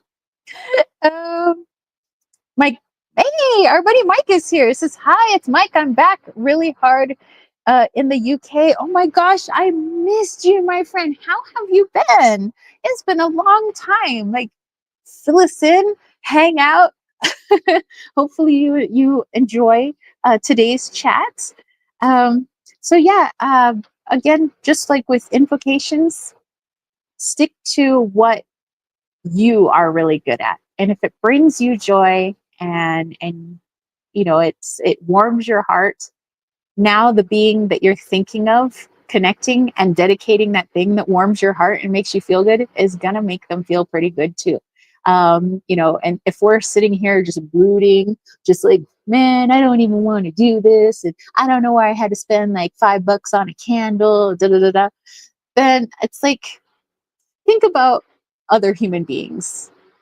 If you're sitting around having that kind of energy, what other human being is going to want to hang out with you? So just kind of think about what kind of energy you're putting out there. And if you're not enjoying what you're creating, if you're not enjoying, you know, the setup or whatever, then the other being's not going to enjoy it too. Okay. I live in a van down by the river. So if you have a van, oh, so you have a van by the river? What the heck? Nice. um, Mike says, I'm okay. All right. All right. Well, always sending you good juju. Time Harvest is cracking up over there. Roger's like, please stop exposing me. Nice. Okay. So, all of that I said, with all of that having been said about invoking an energy, I almost said revoking. That's different. That's for a different live chat. We're not about revoking right now. We're talking about invoking. So, invoking, let's say, Hekate, which is the title of our live chat. According to this author, it has been her experience that these items have been something that have brought her joy and have brought Hekate joy, which is how they had this like wonderful working relationship. So you could try using any of these as a jumping off point. Again, if they bring you joy, if these are things that you have around, you think they're pretty cool, you would have it out anyway, then yeah, chances are that that deity is probably going to want to work with you too because you enjoy it. So, okay. But according to the author, here are a few things that Hekate is known to be particularly fond of. Garlic. I would have garlic anyway. Sorry, I just like banged you guys. I would have garlic anyway because I love garlic. I've eaten straight garlic bulbs. I can guarantee I was probably wonderful to smooch after that or talk to. But I love me some garlic. Wine. Also love my wine. Onions. Not so much. Cakes. Anything sweet. Images of dogs. Remember, she is the goddess of dogs, protectress of all dogs. So, fun note, there are dogs in this house. So good. So, images of dogs. She is particularly fond of black dogs, but also likes oxen, snakes, and ewes. She likes keys. Like I said, we have a Hekate kit with incense and keys in my desert cauldron shop. Candles, any type of candles. I think she just likes fire. Illumination, because fire equals illumination, which means knowledge, and she is supposed to be the goddess of going down into the underworld and seeking hidden knowledge. So basically, just like when we go inwards and we try to bring things to the surface and try to learn more about ourselves, that's kind of the story of Hekate. She goes down, you know, into the underworld, kind of like when you think of what's her name?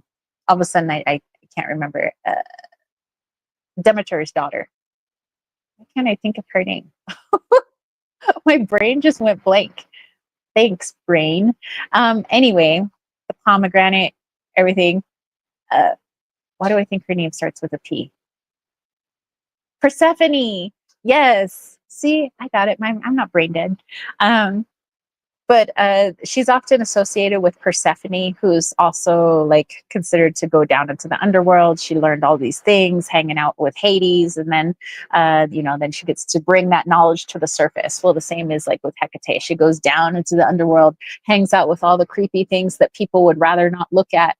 She learns all these things, and then she brings them to the surface. So a lot of people like to invoke her or work with her because it's like an aspect of themselves connecting with the things that make us scared. Oftentimes you would think, why would I be scared of myself? But you would be surprised that there are a lot of us that choose to not look at certain aspects of ourselves because it would be too much for our ego, or we feel like I would be scared if I were to learn that about myself, or, I'm afraid about this about myself. But, that's why these myths and these stories are told, is to show that, if this being can do it, so can you. If Hecate can go down into the underworld, hang out with goblins and ghouls and all kinds of creepy things, and learn everything about like the dangerous stuff, and she has no fear, and she can come to the surface, and she can present that knowledge, then we could do the same. Maybe we would still have a bit of fear, but we are capable of doing that. We're capable of going inwards, going into our shadows, going into the dark recesses of our minds and our egos, and learning things about ourselves and bringing it to the surface, because that's when true healing occurs. Okay, I got off topic. Other things that she may love: oak wood, leaves or acorns, honey, which a lot of ancient cultures have loved utilizing honey. Did you know that the honey is still edible in ancient Egyptian tombs? Honey doesn't go bad. And herbs of all kinds. Okay, so some of those herbs, if you happen to have these on hand, you can use these in your brews that you make, in your incenses.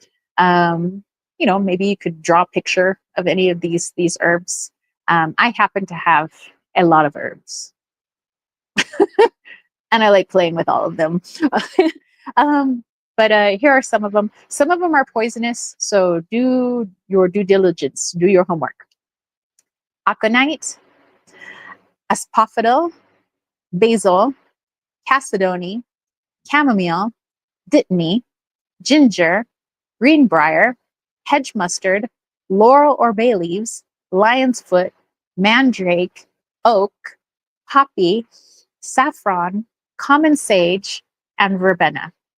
So again, however you would like to utilize those herbs, whether you're just drawing them, writing a poem about them, actually physically using them to create incense or a magical brew, excuse me, or maybe a brew that nobody drinks, but you just offer it into the earth because it's got poisonous stuff in it. You could do that. Not poisonous for the earth, though, but yeah, so like I said, just that could be kind of a jumping off point. Again, that's from the point of view of Courtney Weber, the author, of what she feels that that deity likes, probably because she likes it too. But think about the things that you like, and maybe you like some of those things that are on that list, so you would have no problem utilizing them in your invocations. You could say something in your invocations, like, oh, Hecate, I want to work with you. What up, girl? But make it personal to you, because again, I will read an invocation that some people use, but again, this is from somebody else's point of view. This is somebody else's words, so you may want to use your own words. To me, everything is personal. My tarot decks are personal. Everything that I create is personal. I try not to be like everybody else. I try not to copy anybody else. I like to use other people's like works as inspiration for my own personal thing. But that's kind of how my practice is. It's a very personal practice. It's not really found in any book. So I always highly encourage that. But again, I'm probably just being biased because that's how I do things. So anyway, here is an invocation that you could use. Again, you don't have to use these exact words, or you don't have to say any words at all. You could play music, or you could just sit in silence. It's totally up to you.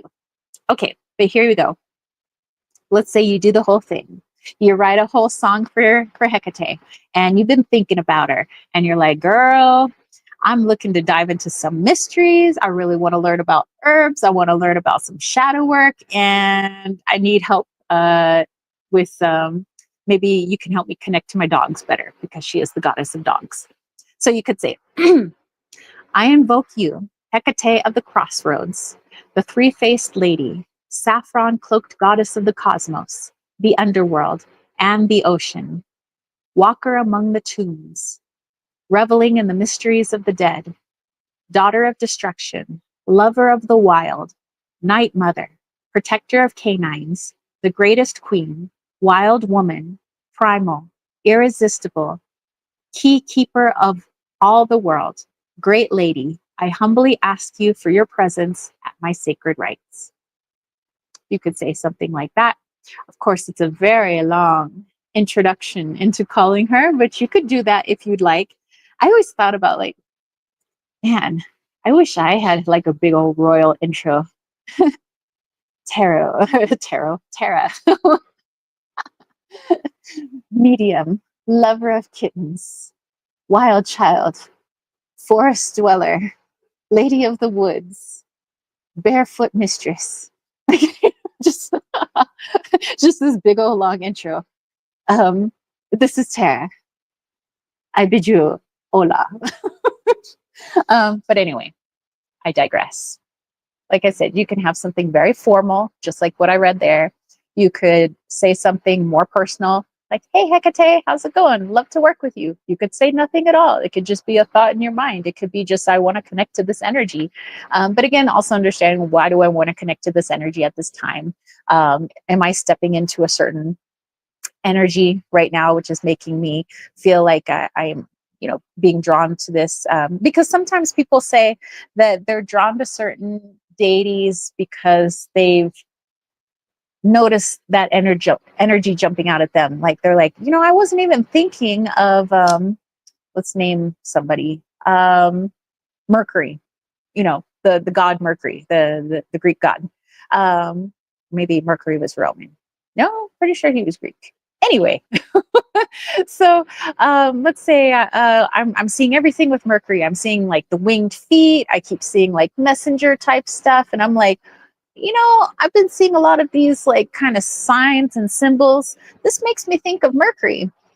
So I believe that frequency matches frequency. It could be that your energy was in such a state that it's like putting out Mercury energy. Hence, my reality is now reflecting that energy back to me. At the same time, that mercurial energy is like, wow, that lady over there, we're like simpatico. So I would like to throw her some signs and symbols to show that I want to work with her because we have a very similar energy right now and I feel like I can help her. So it's that very dualistic. They wouldn't have seen me if I didn't see them, and vice versa, because I put my energy out there. That energy felt it and was reflected back to me because the outer world reflects my inner world. If all that makes sense. Let's see. Let's go back here. Ooh. Mike Green says, I missed all of you. We missed you, dude. He says, glad to be back. Time Harvest says, garlic helps on my rice. I could eat rice every day. And he says, there's dogs in the chat too, typing with their paws, not me. And Roger Over says, goblins are real. As a RuneScape RPG player, I would like them to be, please. Hey, whatever we can imagine is true. Because our energy is rather powerful. Our imagination is made of energy. Therefore, if we've thought it, it is going to come into reality at some point. Time Harvest says, honey is good. Honey is life. Yes. I could also eat honey every day, although I'd probably be full of cavities. Although they say it's a good antiseptic, so would it really create cavities? Anyway, Mike Green says, I had personal reasons for being gone, but I'm back now. Well, we're happy to have you back. And Kayla says, welcome back, Mike. Hope all is well. Time Harvest says, the oldest honey was found 5,500 years old and is still edible. Yeah, that ancient Egyptian stuff is still edible. I'm like, heck yeah, I would taste it. I totally would. Roger over saying hi to Mike. Mike saying thank you. Time Harvest says hello. This is me. I would like to receive $100,000. Oh, in a heavy Italian accent. Hello, this is me. I would love to receive 100,000. I don't know why I'm trying to talk like the Godfather, but um, Careless Sending Hearts. Time Harvest says actually, honey does not create cavities because of its antibacterial at all, but only if it's raw instead of processed. True. True. Yeah. Oftentimes, once things become processed, they lose so much of their original, like, good juju, you know? Okay. Let's see. What else did I want to share with you guys? Okay. So let's say you're like, all right, I understand why I want to invoke this deity. I also understand this deity is an aspect of me. I also understand that I'm really good at insert whatever you're good at. And I'm going to use that to invoke this deity while having this deity on my mind. I might speak a few words. I might not. Again, it's all up to you. And then to strengthen your intuition, well, if you want to strengthen anything, you got to practice it, right? So if you want bigger muscles, well, you got to work out every day, or work out often so that you can strengthen those muscles. The muscles don't just like, I don't just like look at my arm and I'm like, grow, grow, grow. I mean, maybe that helps to some degree, but I doubt it's going to give me like Wonder Woman sized muscles, so I'm going to have to do something about it. So the same thing with your intuition. If you want a stronger intuition, you're going to have to use it every day, and you're going to have to learn how to trust it. I know that's like the biggest blockage we have, because our logic mind is telling us this doesn't make sense. Where is this information coming from? This doesn't make any logical sense. It does not compute. Error, error, error. But our intuition is like, okay, just chill. I'm going to need you to drive that way. Trust me, girl. And then I drive that way, and who knows, I find a lost puppy, and then I'm able to return that puppy to its owner. But had I not followed my intuition, I would have never crossed paths with that lost puppy. But I had to follow my intuition. And the more I follow my intuition, the stronger it gets. Just like right now, for some of us, the voice of the ego is strong because that's been who's been at the helm for most of our life, our adult life, maybe not when we were children, but we live in this very 3D world, very logic driven world, very concrete facts. If it doesn't make sense in this world, then it just doesn't make sense at all. And so that's how we've gotten by. But there are a lot of things that we can get by just as well by utilizing the intuition. But that's not really taught in school. We don't have intuition class. We don't have, our teachers telling us to take out our intuition books, So that's not something that's really honed. It's something that we have to learn later on, how to relearn really on how to hone that intuition. And so what I'm going to read to you now is just some things that you can do. And you don't have to do these exact things, but maybe to give you an idea of how you can go about strengthening that intuition, which is basically getting reconnected to your energy. So you could look at it this way. The physical vessel has 5 senses, and that's how it navigates its world. So I don't like stand up and run into the wall over there. I'm going to use my sense of sight. I'm going to use my sense of hearing. When you're getting close to things sound a little bit different. I'm going to use my different senses, my 5 different senses, in order not to run into that wall. Well, the intuition also has a sense, and people call it the 6th sense. It's its intuitive sense. It's also trying to navigate this world while it's also trying to navigate the world of the unseen. So it's a very energetic sense, and it's the same sense that, let's say, a mother who all of a sudden she's like, oh my gosh, I feel like my child is in trouble. Is there any logical reason for her to know that? Not really, because there's nothing logical presenting that information to her to tell her that her child is in danger, but it's something that she senses, something that she feels. She might even feel it in her body physically, like in her gut. Or maybe in her heart. But that's the intuition using its sense, connecting to her child, saying, hey, child needs help. And so when she follows that, and was like, oh my gosh, my child was in danger. And she goes and helps the child, and she followed that intuition. She was able to save the day. And so next time she follows it, it becomes stronger. And next time after that, it gets stronger and stronger. And pretty soon, it's not the ego that's at the helm anymore. It's our higher self, basically, our soul, our intuition that is at the helm, helping to guide us through this world. And I have heard people say that, well, if we didn't have the ego, we couldn't navigate this world. And I was like, but really though? I was like, is our higher self like only limited to knowing the infinite ins and outs of the universe, but it can't navigate a car? Like, you know, like it can't figure out simple math? No, our higher self knows everything. It's the soul. It comes from source. Like it's divine. It's infinite. You know, it has access to everything. And so it's like, well, do we really need our ego though? I mean, maybe not, but it could help us to learn about where our healing is needed. You know, the ego talks all the time, and you have to look between the words of what the ego is saying to help us with our shadows, with our healing, with our traumas, with what we're avoiding, things like that. So, yeah, I guess the ego is helpful, but it probably shouldn't be captain of the ship. More like the one swabbing the deck.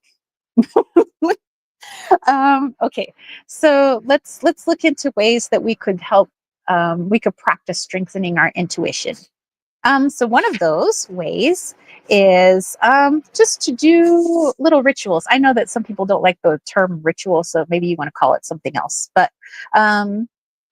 like, let's say I want to get in touch with my energy, and I feel like there's a lot of bad juju like on me. Like, I don't know where it's coming from. I might want to sit with it later and try to figure out like, where is this juju coming from, and how have I invited it into my life? But something that you could do just like physically to kind of get you in that centered energy so that you could go into meditation later, or you could go into go inwards later. You could get a black candle. A lot of times people choose black because black absorbs things. So if they're going to do like a protection spell or something, they use black. And let's say I'm going to take this candle, and maybe you want to do this during the like the full moon or something, because full moon is like releasing. So I want to release some gunk. I feel like I got a lot of energetic gunk. You know, maybe you work in a really energy intense environment. I don't know. So I want to release some of this gunk. And so I take this candle and I roll it all over my body from head to toe. I'm rolling this candle all over. And I'm envisioning that all this energy is going into this candle. Bye-bye, energy. Bye-bye-bye. Bye-bye. Maybe I want to say a few things. You could, but that's totally up to you. And then you burn the candle all the way down. Make sure that you're watching it. So if you have to do this on a few separate nights where you can actually burn the candle all the way down, that's, you know, your practice is your practice. And then it's like you visually see, wow, I felt all that negative energy going into that candle, and now I see it burned away. Now it's gone, you know? And that's one way of just tapping into your own energy, just taking a moment to be present, be centered.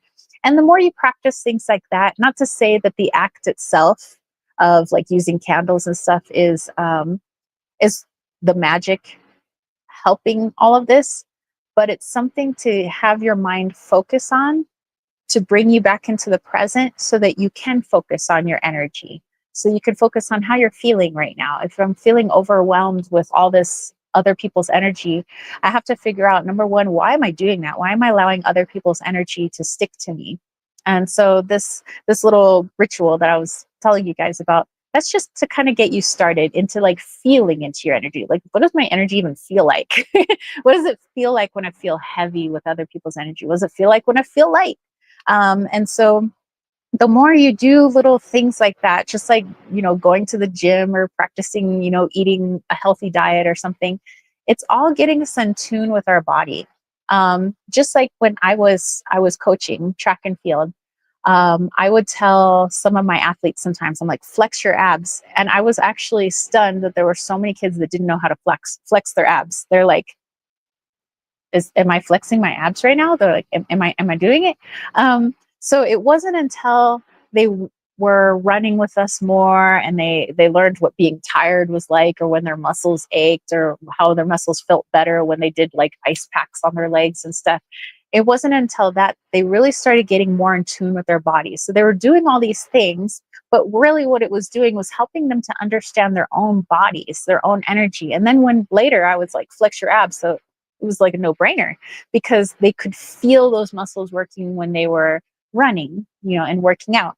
Well, the same thing with our intuition. The more we're like doing things, I think, why people might, meditate with a crystal. And yes, the crystal has its own consciousness. Yes, I understand that, but they might meditate with crystals. It might work with candles. It might do this and that. It's helping people to become centered and present so that they can focus on their energy and understand what their own personal energy feels like, so that when somebody else is attaching their energy to you, well, you'll know that immediately because you know what foreign energy to your energy feels like. And then it's like, oh, okay. So it helps to strengthen that intuition. And again, the more you're aware of your own energy, actually, that's also what I was going to say. It's connected to your intuition. Being intuitive about our own energy helps that energy to express itself more. So now I know that I should take this way home from work, or I know that this is probably not good for me to eat. I should eat this. This is what my energy is craving, not this. Or I really feel like I should call my best friend today. And so the more we give into listening to that heart space, listening to that intuition, the stronger it's going to become. And if you would like to have a deity help you out with that, and the reason a lot of people work with Hekate is because she does work with the mysteries. She is like all about intuition and going into things that might be a little nerve-wracking for people, only to shed light on it, and then you realize it was nothing to fear at all. Only thing to fear is fear itself. So again, if you're wanting to work with that particular deity because you're wanting to work with your intuition more, and you're going to use that aspect of yourself to help you tap into it, by all means do so. Okay. Let's see. Let's go back here.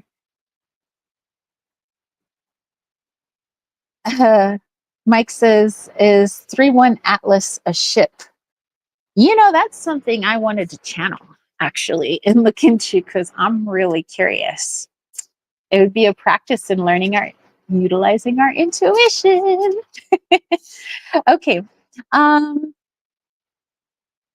Also, another way of becoming present with our energy, thus being more in tune with our intuition, and utilizing, again, this goddess, if you would like to invoke her, use doing the things that you love, maybe with some words, is to make some moon water. And what the heck, we just had a black moon yesterday, and we're still going to feel those vibes for like 2 or 3 days after it. So you could still jump in on this if you want to. Making some moon water. So it could be water that you collected from a storm, which I like to do, and I like to put into my teas, actually. Or it could just be your tap water, or it could be your well water, whatever. But you have this water. And again, I'm putting my intention that I want Hekate to help me make this water into some really awesome water. And then figure out what you're going to do with this water. Like, are you going to take a bath with it? Are you going to use it in your tea? Are you going to make a soup, with it? Like, what are you going to do with this water? But anyway, so put it out under whatever moon you wish. If you're going to put it out under the full moon, you might want to, because the full moon is often connected with completion, completion of work, fertility, attraction, clarity, revealing truths, guidance. You might want to put it under the waxing moon, because that's connected to growth and abundance, focus, drive, healing. Maybe you want to put it under the waning moon, which is for banishing and removal, separation, releasing, or healing through surrender.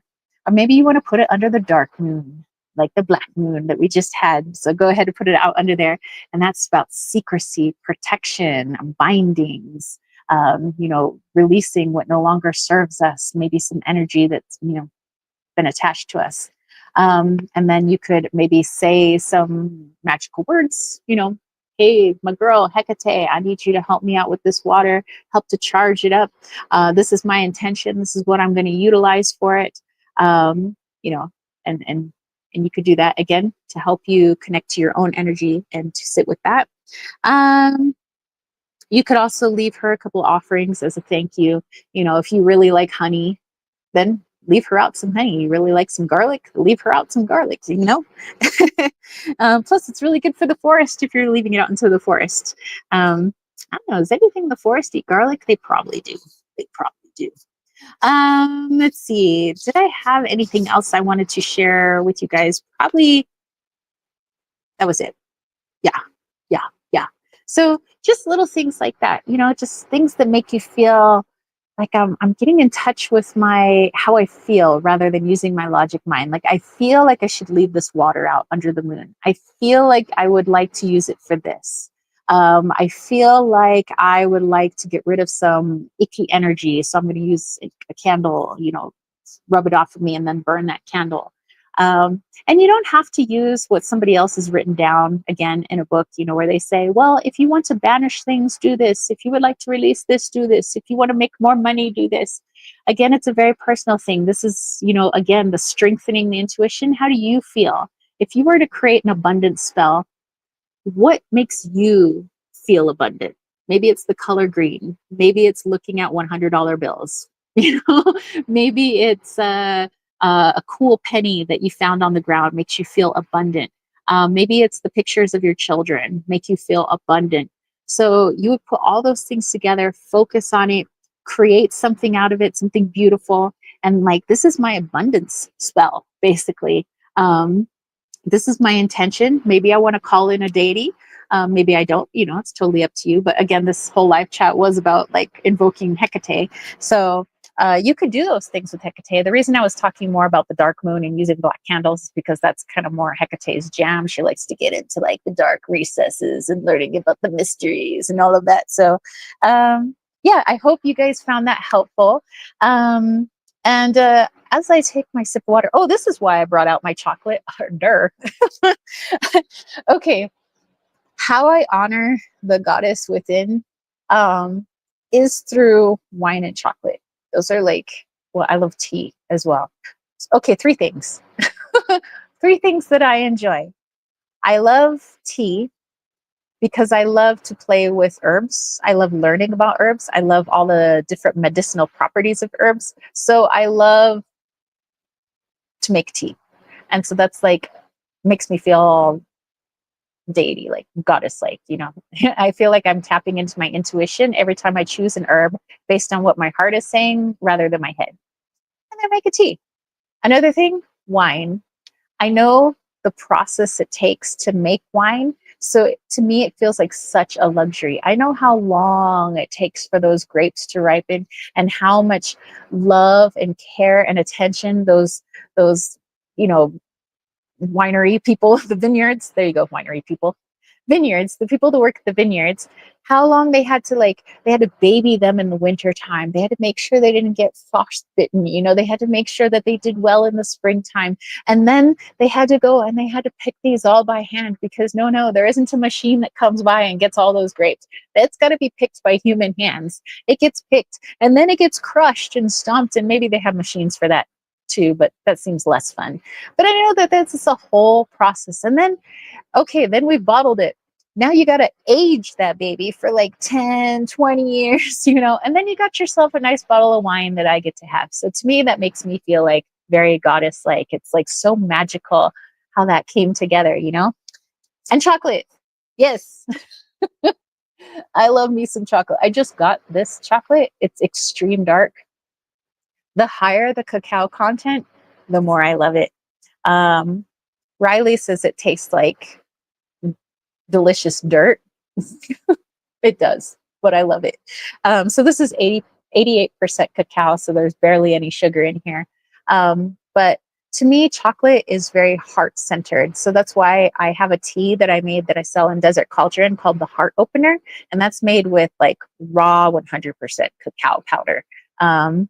And to me, that's just like, if I'm going to work with anything, whether it's me going inwards or me like expressing myself in something else, I want to go through my heart space. So chocolate for me is like, you know, I want to heal something. I use chocolate. And back in ancient times, chocolate was so tedious, just like in making wine. it was tedious to get those cacao pods, break them open, make chocolate, have it taste good, use it in ceremony. That they used it as currency. A lot of cultures used it as currency. They used it in their like religious rites. Cacao was used for people who were having heart issues.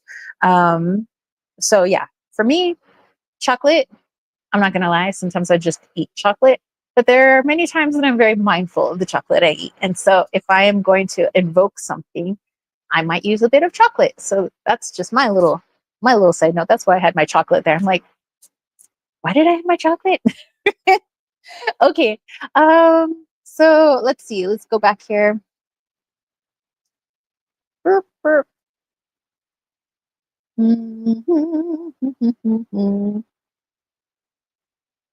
Mike says, I've missed all of you. You are looking well. Oh, Mike was asking about the 3-1 Atlas ship, which I would love to channel, by the way, at some point. Not today, but in the future. Definitely. Time Harvest says, welcome back there, Mike. Mike says, has all gone quiet? Hello, all. Time Harvest says, chocolate, chocolate, chocolate, chocolate. We have another chocolate lover. Very nice. Kayla says, I'm here. Time Harvest says, I like cheese more than chocolate. Not gonna lie. I like to eat cheese and chocolate together. True story. I mean, maybe that's weird for some people, but I like cheese and chocolate. And I like stinky cheese. Like the stinkier, the better. I like stinky cheese. Um, Mike says, thanks again, all of you. And Time Harvest says, my favorite food in order: cheese, honey, meat, cashews, mango. Okay, maybe that's not the order that I love things, but I love all those things. There was one time my friend from, she was visiting from Belgium, and she says that getting mangoes in Belgium is like really difficult. And so I had just gotten a fresh box of like mangoes from Mexico, and she was like, oh, and I was like, you want to eat some mangoes? And her and I ate like, I don't know, let's see, she stayed for like a week and a half or something. And I swear we ate like 50 or 60 mangoes. Like we were crapping mango. It was so good. I can't eat enough mango. Like it's, I love me some mango. But I love cashews. Yes, I love cheese. I love honey. I love chocolate. Chocolate would probably be at the top of my list. Kayla says, red or white wine? I like white. I like red. I like, I would say a cab is probably my favorite, Cabernet Sauvignon. I also like Merlot, but maybe not. Merlot's not at the top. It's got too many tannins for me. So Malbec. Malbec is really fruity. I like Malbecs. I like sometimes just blended reds.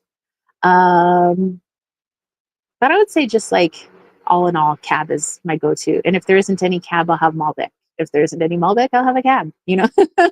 um, but yeah, I like red wine. Although if it's hot out, I love a good white wine.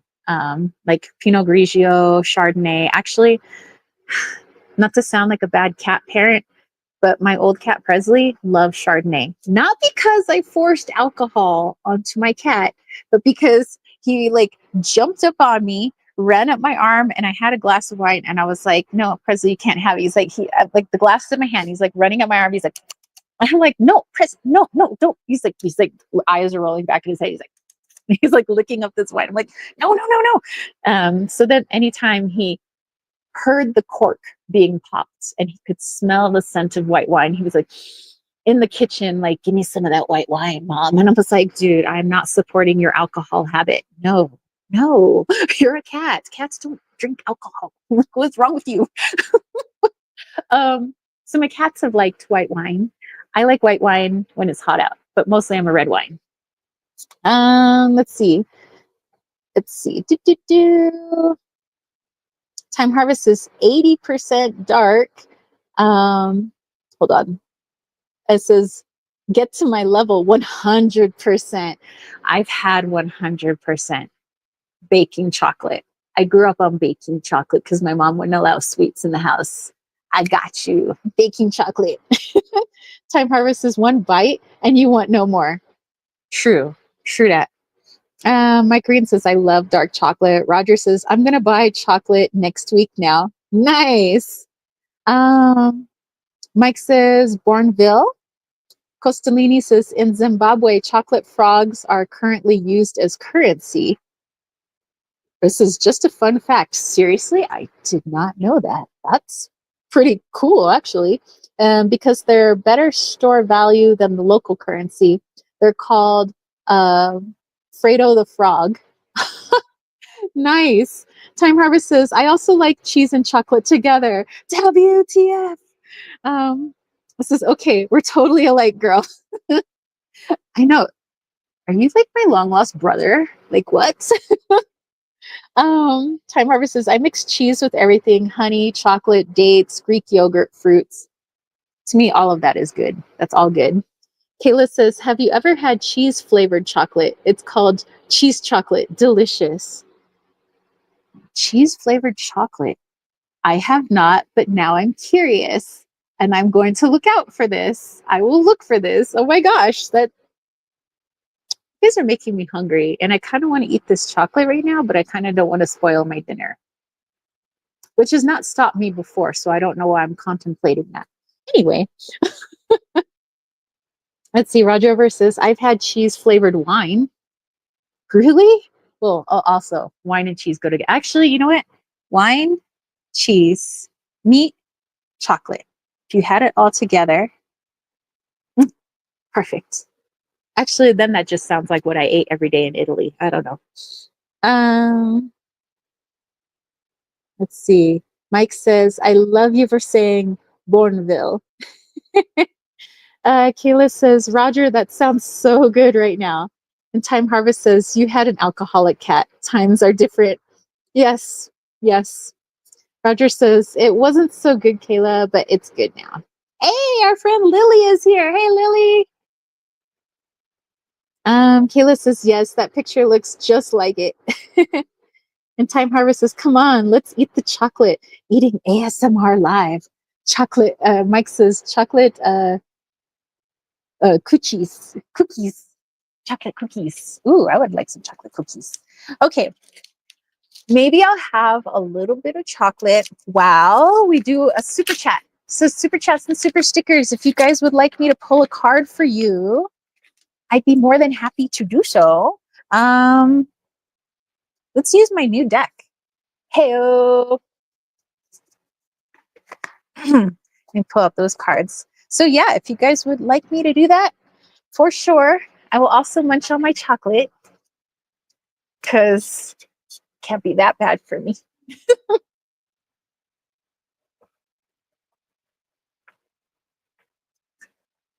Okay.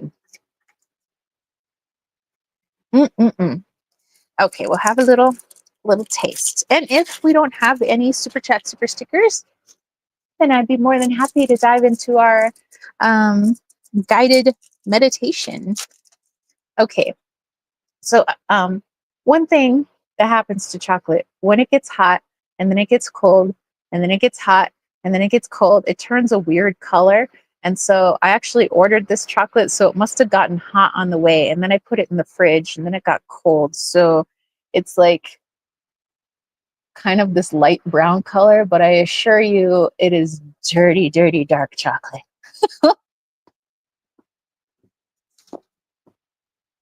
And I can't eat too much of it on account of it being really dark chocolate. Which is fine with me. Not that I don't like it. I love dark chocolate. I love how it tastes. But I just can't eat a lot.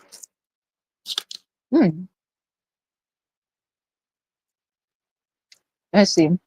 Mike says times are really bad in England. Oh no.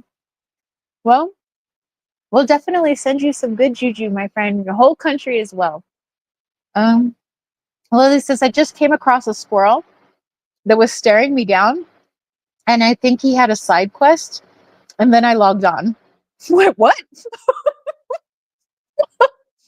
Girl. Oh my gosh. Time Harvest is cracking up. Costolini.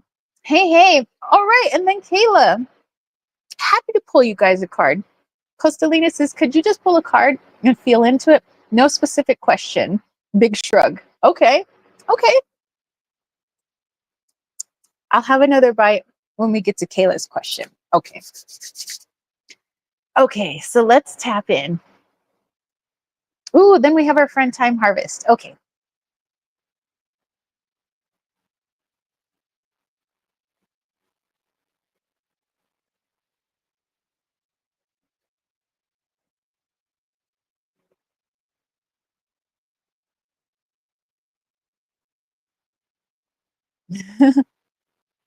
Okay, I'm laughing because I love this song and I also love Ghostbusters. So, and they played this in Ghostbusters 2, I believe.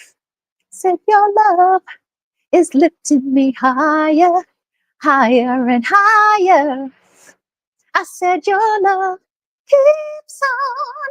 keeps on lifting me oh higher, higher and higher. I love that song.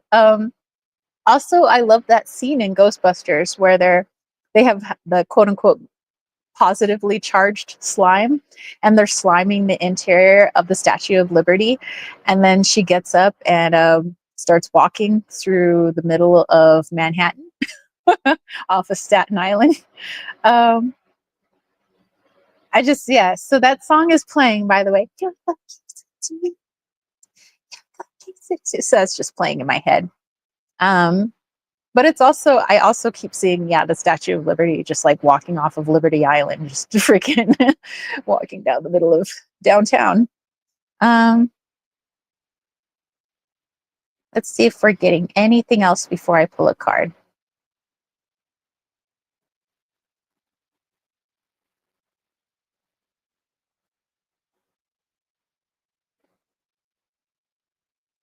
Okay, that's interesting. So I'm saying I'm not saying this actually happened. A lot of it is just metaphor and symbolic, all the stuff I see. But it's like a little kid, and then it's like they have a little sash or like a little award or something, and they're super proud of their little.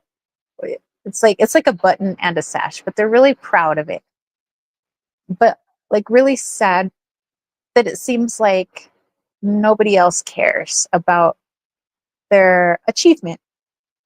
And so it seems like this kid is like sad, all alone, kind of looking down until this other kid comes over and basically acknowledges them for who they are and not just like the award that child has won. But like genuinely like, hey, you want to go play with me on the monkey bars? So that's interesting. I'm not quite sure what all that means yet, but we'll pull a card and find out. So, okay. So far, we have the image of the Statue of Liberty filled with good slime becoming animated and then walking out of Liberty Island. And the song that was played in that part of Ghostbusters playing. And then the image of the child with their sash and just feeling really proud but sad because nobody seems to want to like enjoy their achievement with them until this other little kid comes over and is like, hey, you want to come play with me? And then they've made a little friend. So let's see what that means.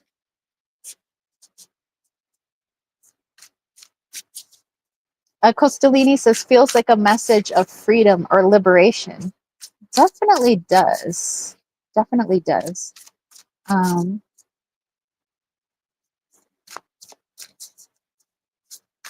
Let's see. Let's pull a card. Ooh, we have the Two of Cups. And it's really cute. Look at those little Siamese cats. Oh, they look like Wally when he was little. He was a little silver point Siamese. Presley was a seal point. Okay, so that's interesting because I do see like the two children as like the Two of Cups. There's the one kid kind of sad, all alone. Nobody wants to like, celebrate my victory until the other kid comes over and is like, hey, you want to come play? And it's like, oh, Hey, I'm not alone. Hey. Okay, so let's see what all this means together.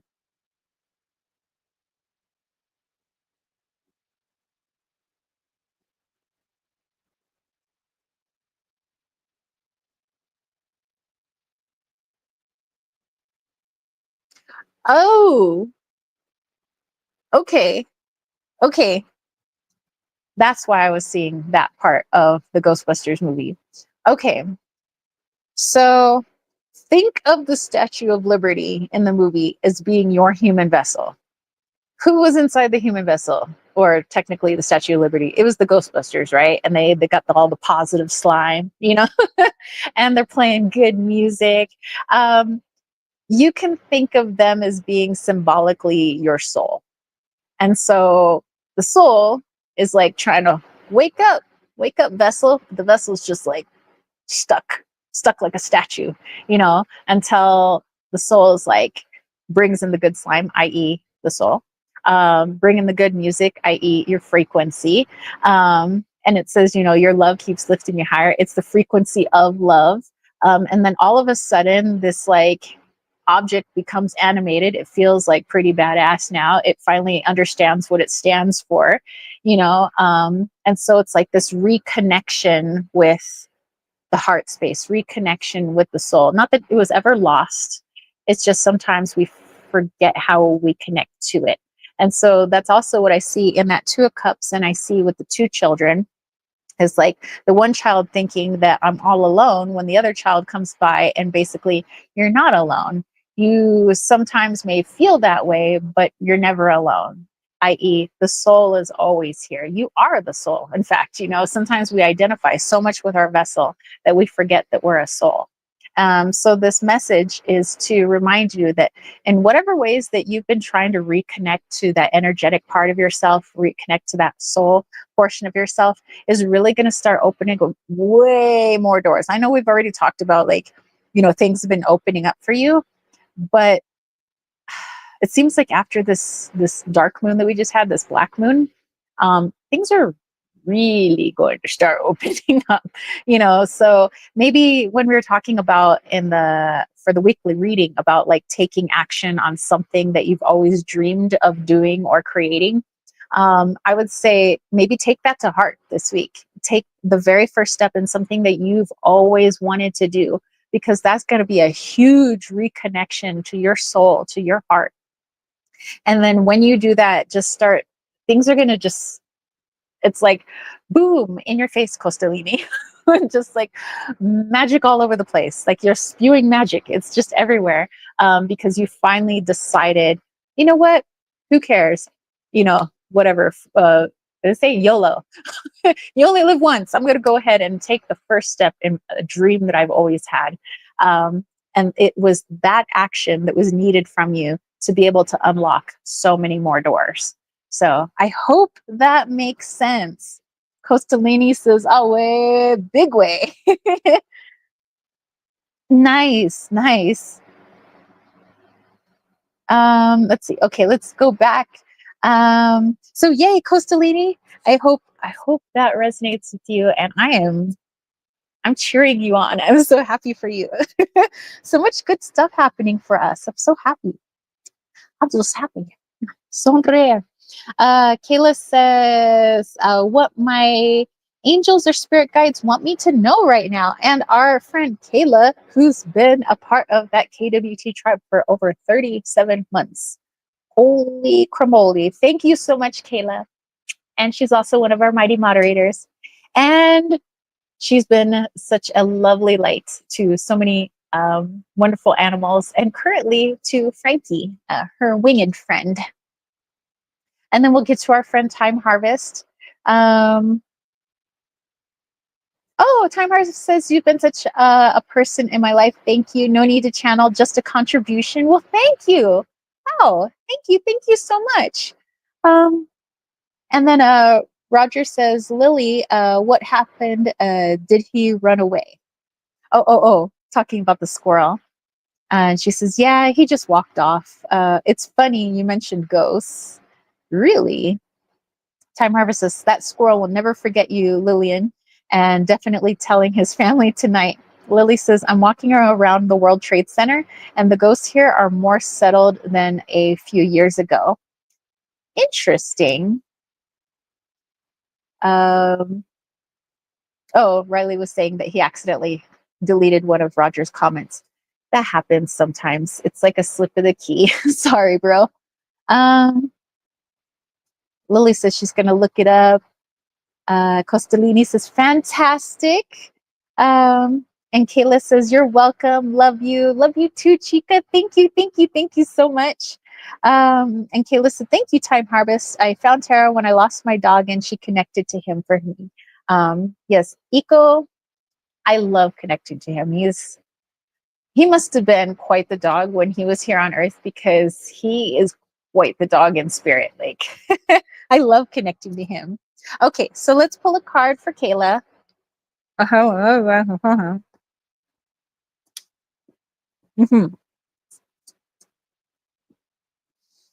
Okay, let's tap in.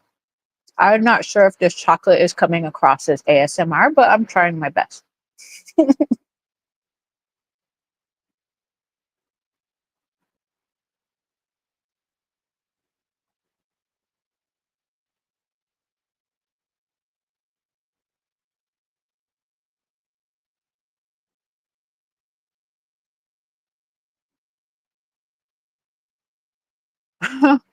Okay, Kayla, this is interesting. I was seeing the Care Bears, and you know when they all lock arms and they do the Care Bear stare, and all of their specialties, whether they have a rainbow or a cupcake or a four-leaf clover or a little rainy rain cloud on their belly, it's just like, oh, just all the light beams coming from their tummies. Well, that's what I was seeing with your spirit guides, and all the angels. It was like the Care Bear stare, like they're all like locking arms. Let's see if I can get a little bit more, other than just showering you with light beams. Mm. Okay, so Kayla, it was the reason they chose the Care Bears to, instead of just like a being going, oh, I am showering you in light and love, is because each Care Bear had their own like unique specialty. They had their own special little picture on their tummy. See, there you go. There's some Care Bears. They had a little heart, or they had a little sun, or they had a little rain cloud, or they had a little rainbow. But not everybody's light or magic was the same as everybody else. However, when they came together, they were unstoppable. It was like, boom, goodbye, darkness, as they did their little Care Bear stare. But you'll notice that in the Care Bears, not all of them seem like love and light bears. Like, you got one with like a rain cloud. That doesn't seem like all like love and light. You got some that are like kind of grumpy, and things like that. So there's a good balance between, some that appear to be like a darker Care Bear, and then you got the lighter Care Bear, but really they're all light, if you think about it. And so what your guides and angels are trying to show you is that there's light and everything, just like they say there's darkness and light and darkness. Well, on the surface, you might feel like, I have this like negative, like I feel like I have a negative emotion today. Like I'm kind of in a grumpy mood today. And then you might be like, well, nobody wants my bad vibes and me being in a bad mood. But moods are just moods. There's no like good moods and bad moods. It's just an emotion. And that emotion is coming to the surface to teach you something. It's trying to tell you something. Just like each of those Care Bears, each of their, technically you could say they each have an emotion that they represent. And together they create something rather beautiful and powerful. But if you only had the, let's say, quote unquote, good ones, like you had Sunshine Bear, but you didn't have like whatever, I forget all their names. It's been a hot minute. Okay, it's been a long time since the 80s. But like you had one with the rain cloud on his tummy. You might say, well, I don't want rain clouds. All I want is sunshine. But they're not as powerful as if they were together. So basically, all of your emotions, all the things that you feel are more powerful together than if you were to deny some and only embrace the others. So again, let's go back to, let's say you're feeling grumpy someday and say, nobody wants my bad vibes because I'm feeling grumpy. Well, that's not true. Um, Being grumpy is an expression of the self as well. You're giving people permission to not just be happy all the time, but they can also express themselves. This is not to say that you should like you know project onto them and be like grumpy at them, like be mean to them, but you show them that you are a human being that has a rainbow of moods just like every other human being, and that it's okay to express them.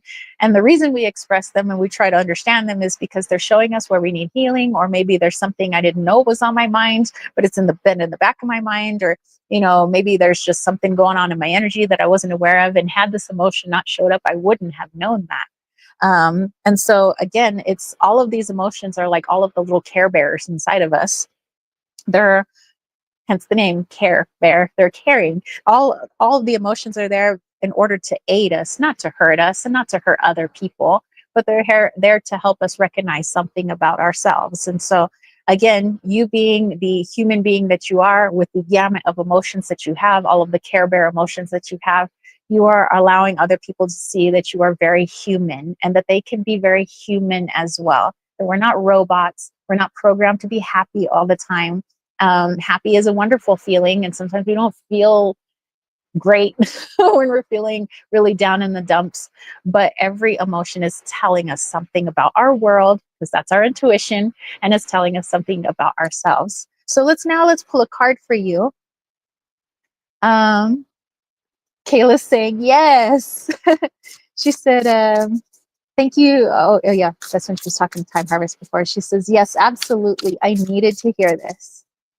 Okay, so let's pull your card. We have the Six of Wands. That's definitely confirmation from all of your wonderful guides and angels. Like, heck yeah, on the right track. There's no, I mean, that's just the way our English language works. Like we say, like, this is a positive emotion, this is a negative emotion, this is a happy emotion, this is a bad emotion, or good emotion, bad emotion. But really it's just an emotion. Some emotions might feel heavier, some emotions might feel lighter, but we have those emotions for a reason. We wouldn't have them if we weren't meant to utilize them. And I always like to tell people, I said, think about babies when they're born. They don't come out, speaking Shakespeare the first day outside of their mother. Like, the only way they can communicate is through their emotions. The only way they are intuiting their world is through their emotions. So they giggle, they laugh, they drool, they cry, they blow bubbles. They're trying to express themselves. Like, I feel this way, so I cry. I feel this way, so I laugh. And then later on, they get language and they try to thus express themselves more eloquently on how they are feeling. But sometimes we get to a point, not all the time, but in our very human journey, where we allow the words to take over and we forget about the emotions. In fact, we even start suppressing certain emotions.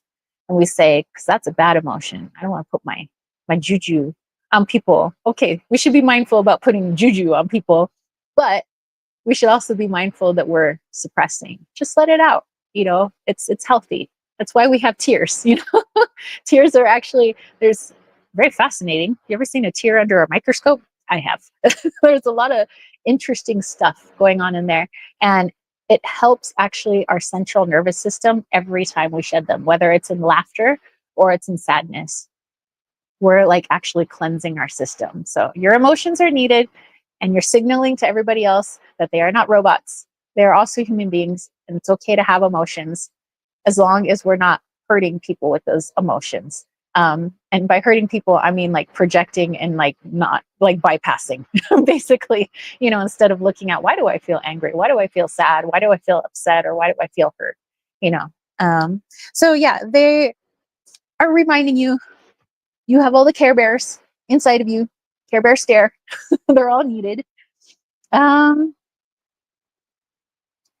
and Mike says, I like to keep things as real as they are. Nice. Um, Time Harvest says, wish I could help more, to be honest. That chocolate goes hard. It does. Um, Kayla, you are very, very welcome. And Time Harvest, I know you said it was just a donation, but let me at least just pull one card. You know, maybe I won't go into full on thing, but let me just at least pull one card as a thank you. Thank you so much.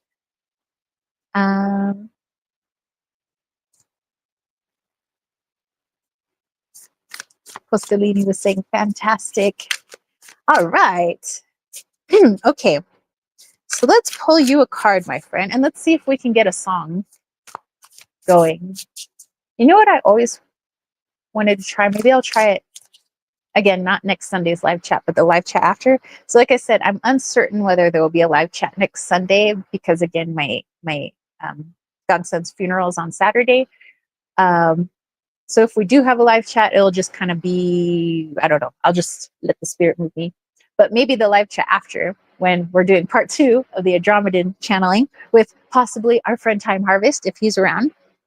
I want to try channeling with my eyes open because I always have my eyes closed. It's like a reflex. I don't know why I close my eyes. I just do it. But I was like kind of wondering that today when we were driving home. I was like, I wonder if I could channel with my eyes open, or if like having my eyes open is too distracting for my ego, and then my ego would distract my higher self and then I wouldn't be able to channel. I don't know. I want to practice that. And since this is the week of taking a step in a direction of something you haven't tried or making a dream come true, maybe I'll try that and have another piece of chocolate. Okay. Let's think of a song. Sorry, I hit the microphone again. Let's hear a song from Time Harvest.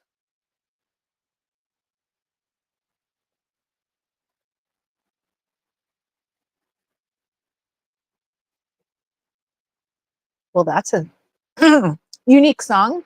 I love that everybody has such a unique playlist. Time Harvest, I don't know if in Brazil they had the TV show Cops, but we had that here in the States, and they would play this song. It was like, bad boys, what you gonna do when they come for you? Bad boys, what you gonna do? What you gonna do when they come for you? Bad boys, bad boys. Okay, my family and I used to watch that, and we'd be like, yeah, get them. My family's such nerds. Okay, we have the High Priestess card.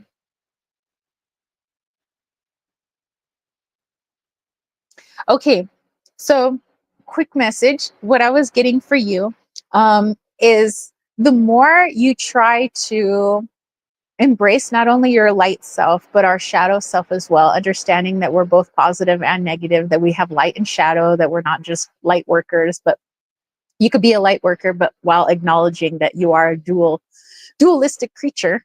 But the more you embrace both those sides and you're not scared of either one of them, but more look at it through the curiosity of a child instead of running in horror, being like, oh my gosh, is that what I'm capable of? Well, of course, humans are capable, as we've seen in history, capable of some really, really evil things.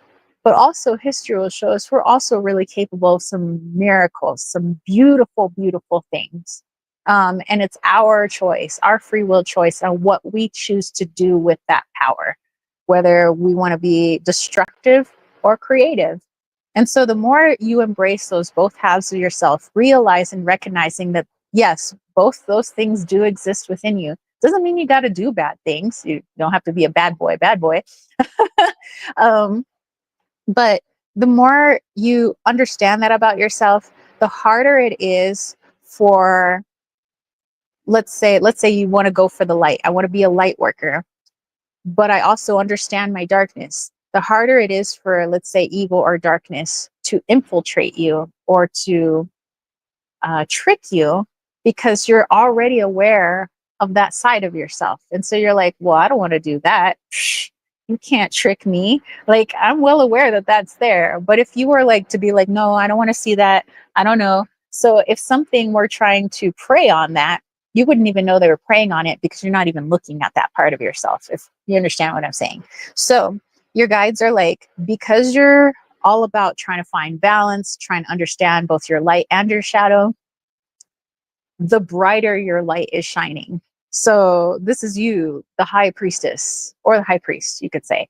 And for, you could say the opposite polarity, that's that song that's playing. Bad boys, oh, what you gonna do? Oh, what you gonna do when they come for you?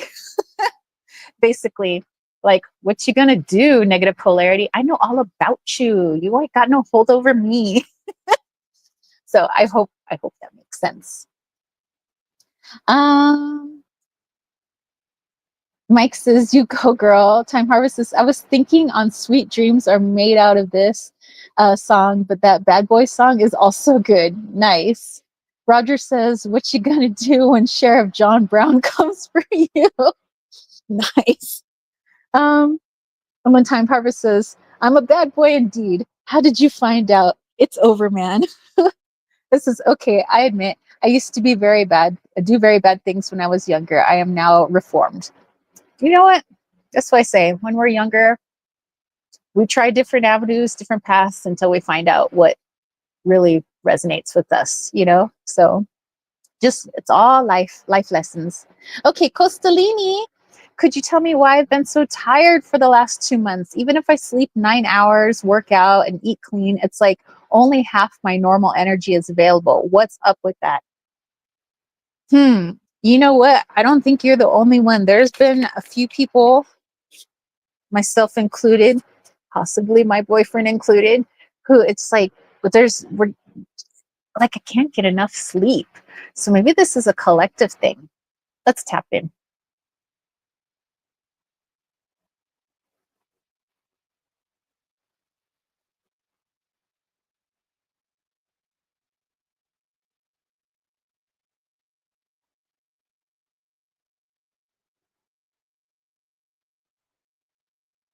Okay, well,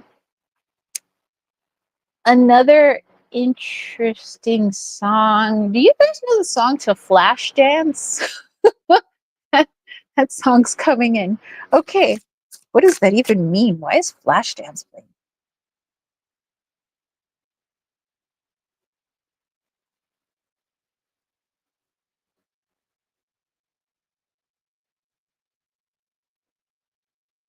Okay, so your higher self was showing me, um, you know how if you were to sit and watch the 24-hour news cycle, how draining that could be. I'm not saying that you're doing that, but you know how that could be like draining on somebody's energy, because what do the news even want to talk about? They always want to talk about, oh, this horrible thing happened here, and then this horrible thing, and this horrible thing.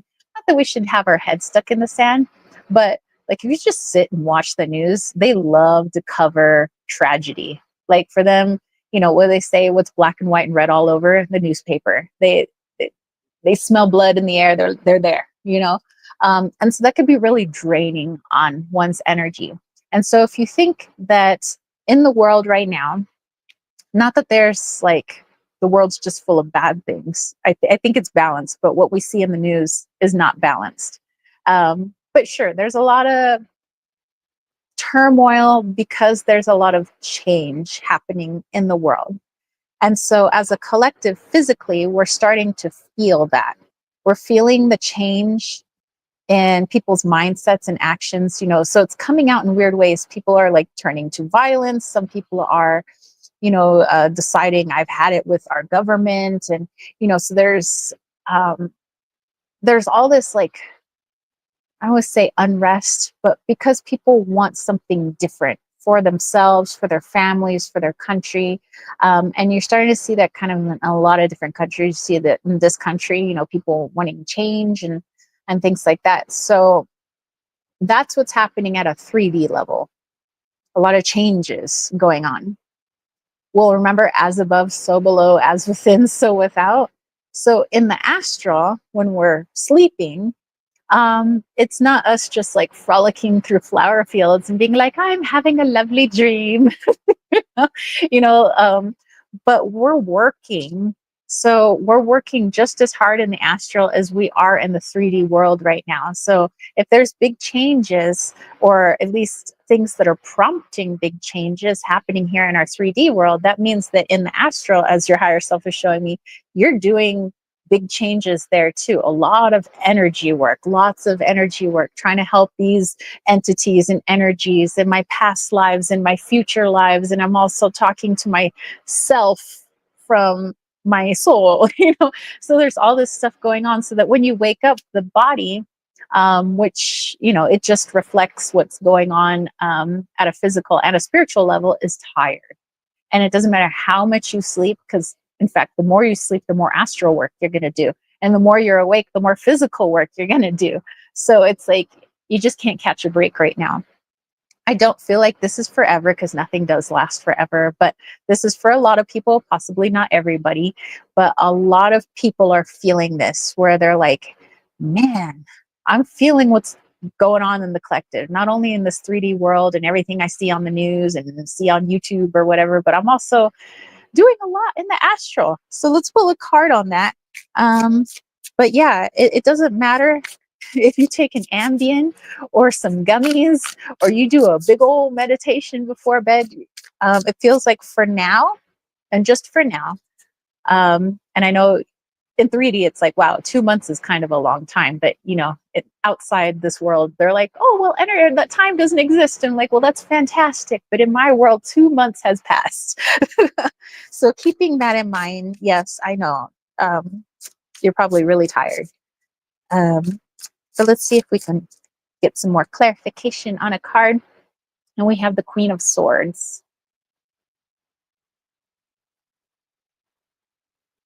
Not gonna lie, you're probably gonna be pretty tired for the rest of the year. This doesn't feel like it bleeds too much into next year. But yeah, feeling just kind of like you're behind on sleep for probably a few more months. I know that seems like a long time, but the higher self is like, knowing what you know right now, that you're doing a lot in the astral and you're already doing a lot in 3D, it's going to be imperative that you really find time to let your brain just so if playing video games mindlessly is your comfort, where I don't have to think too much, I can kind of decompress, then do it. If chilling and vegging in front of some Netflix episodes, and you don't have to think too much, just entertain me, Netflix. Then go ahead and do it. But it's really important, since you are going to be very tired for a while and you already are tired, to really find small amounts of time that you could fit into your schedule, where you could just do some vegging. I don't have to think, I don't have to plan, I don't want to think about what I'm going to eat tomorrow or what I'm even going to wear. I just want to just relax, so I don't know what that is for you. It could be yoga, it could be, maybe that's why flash dance showed up, because for me, at least me personally, when I dance, I don't have to think. I just do.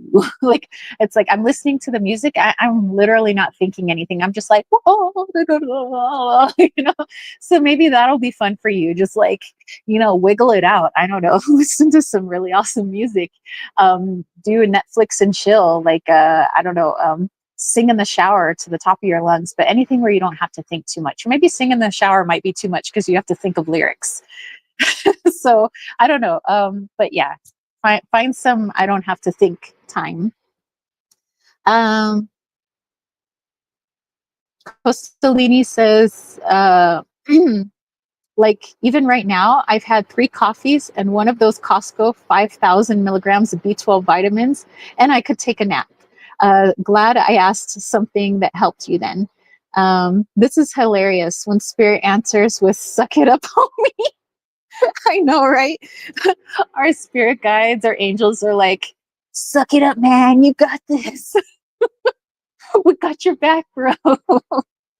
um, my green says you help me. Time Harvest says if I could sleep 20 hours a day.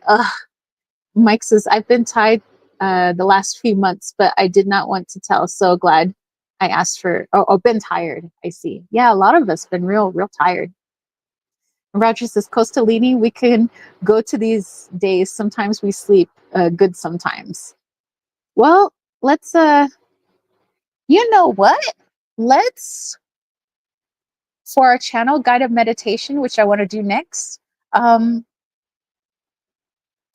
Maybe I could have it geared towards um finding like really like some peace, like in the 5 minutes that we have our meditation, just like no thinking, just peace. Oh, and I have just the thing for it. Okay. Heck yeah. All right. Time Harvest says, we got your back, bro. Immediately leaves when 5 men with knives show up. This is sometimes our guides just want entertainment. Oh, I don't think they ditch us in that situation. Okay. Do we have any more super chats or super stickers before we do our channel guided meditation? And I'm probably going to take my microphone off for this because I want to use my flute. Because I was like, wait a minute. My higher self was like, if you use your words in the guided meditation, then people are going to be processing those words and thinking. And they're like, you want people to like chillax, right? Then you're going to have to like zip the lip. And I was like, you're right. I do have to zip the lip. But anyway, my microphone is noise canceling and it actually cancels out my flute. So that's why I'm going to take it off while I play my flute. But Time Harvest says, let's use the flute. And Mike says, okay, sounds good. All right. So, you know what? Let me make a beautiful space for you guys so you guys can have something peaceful to look at. I'm just going to light my little candle back there. Have a little sip of water. Roger said, flute it up. I will. Let's do it. And I will let my higher self guide me on how this flute should sound. Okay. 1, 2, 3. Microphone is. Can you guys still hear me? Hopefully. I haven't messed with the audio too much. Okay. All right. So I took off the thing that turns this off, so I could probably actually take this off now. Alrighty. Okay. Time Harvest says he can still hear me. Excellent. All right. So let's cleanse the space. So I'll get behind the camera in just a moment so you don't have to stare at me. But I will move this up so you guys can see my altar a little bit better. But let's just get ourselves into a nice, comfortable space.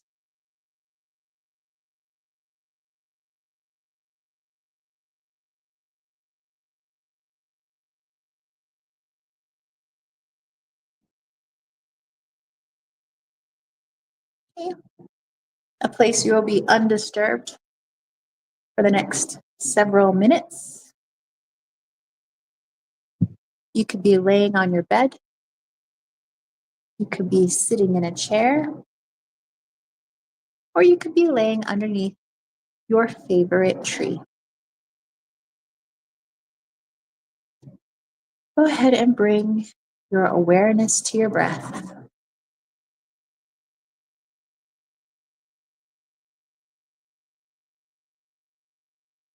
Just noticing how it feels as you feel the rise and fall of your chest.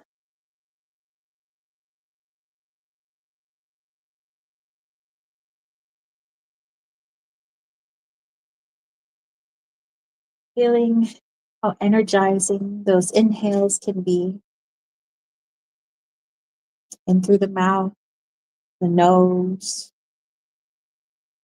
down the throat, into the lungs, feeling it in our diaphragm, all the way down to our tippy toes. How good it feels every time we inhale, and how much peace we have every time we exhale. Feeling that full exhale from the lungs, from the diaphragm, tippy toes. Just go ahead and sit in this peaceful space. Nothing to worry about, nothing to plan, nothing to think about.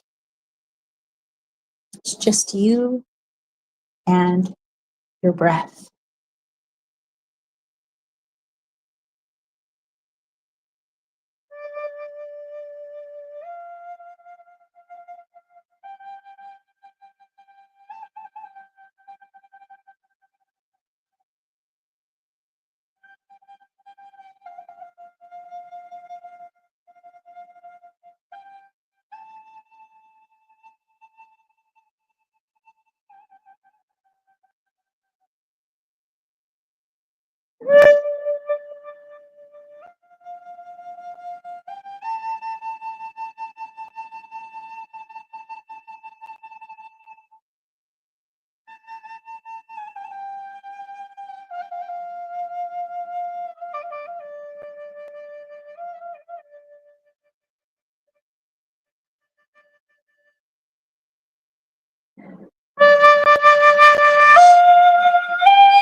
right, you guys.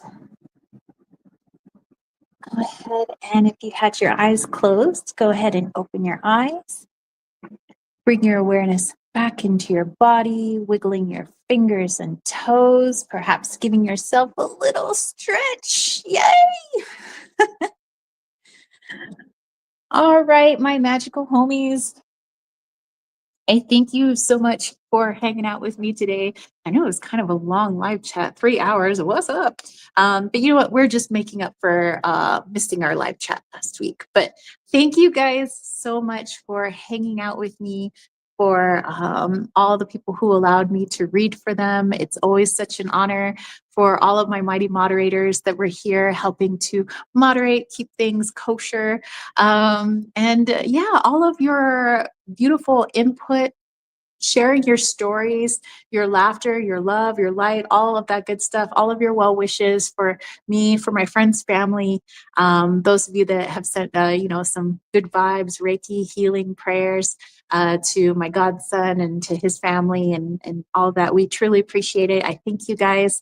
Like I said, I will definitely post on my YouTube page, my Instagram page, and on Patreon, letting you know kind of what I'll be doing next Sunday if I end up doing a live chat, because I will be with my friend's family. But the following live chat, like we promised, we'll do a part 2 of the Andromedan channeling. I think that's going to be a lot of fun. And if our friend Time Harvest is around, it would be really awesome to have him ask the questions again. You guys offered up some really good questions. I think he did well kind of reading off your guys' questions, plus the questions that he had, and all of that. So I think that's going to be awesome. So I will catch you guys next week. My ear is like ringing, by the way. It's like so high vibe right now. Roger says, Roger that. I hear. Yes, sir. Mike says, all good. Time Harvest says that it felt relaxing. Mike said it was sleepy time. Roger almost fell asleep. It was a good one. And Time Harvest said the Andromedan part 2. Yee! Let's rock and roll. And this time I will be more prepared. All right. Well, I would be happy to have you help us out. So thank you so much. And catch you spiritual homies later. Peace, love, and chicken grease. Peace out. Bye, guys.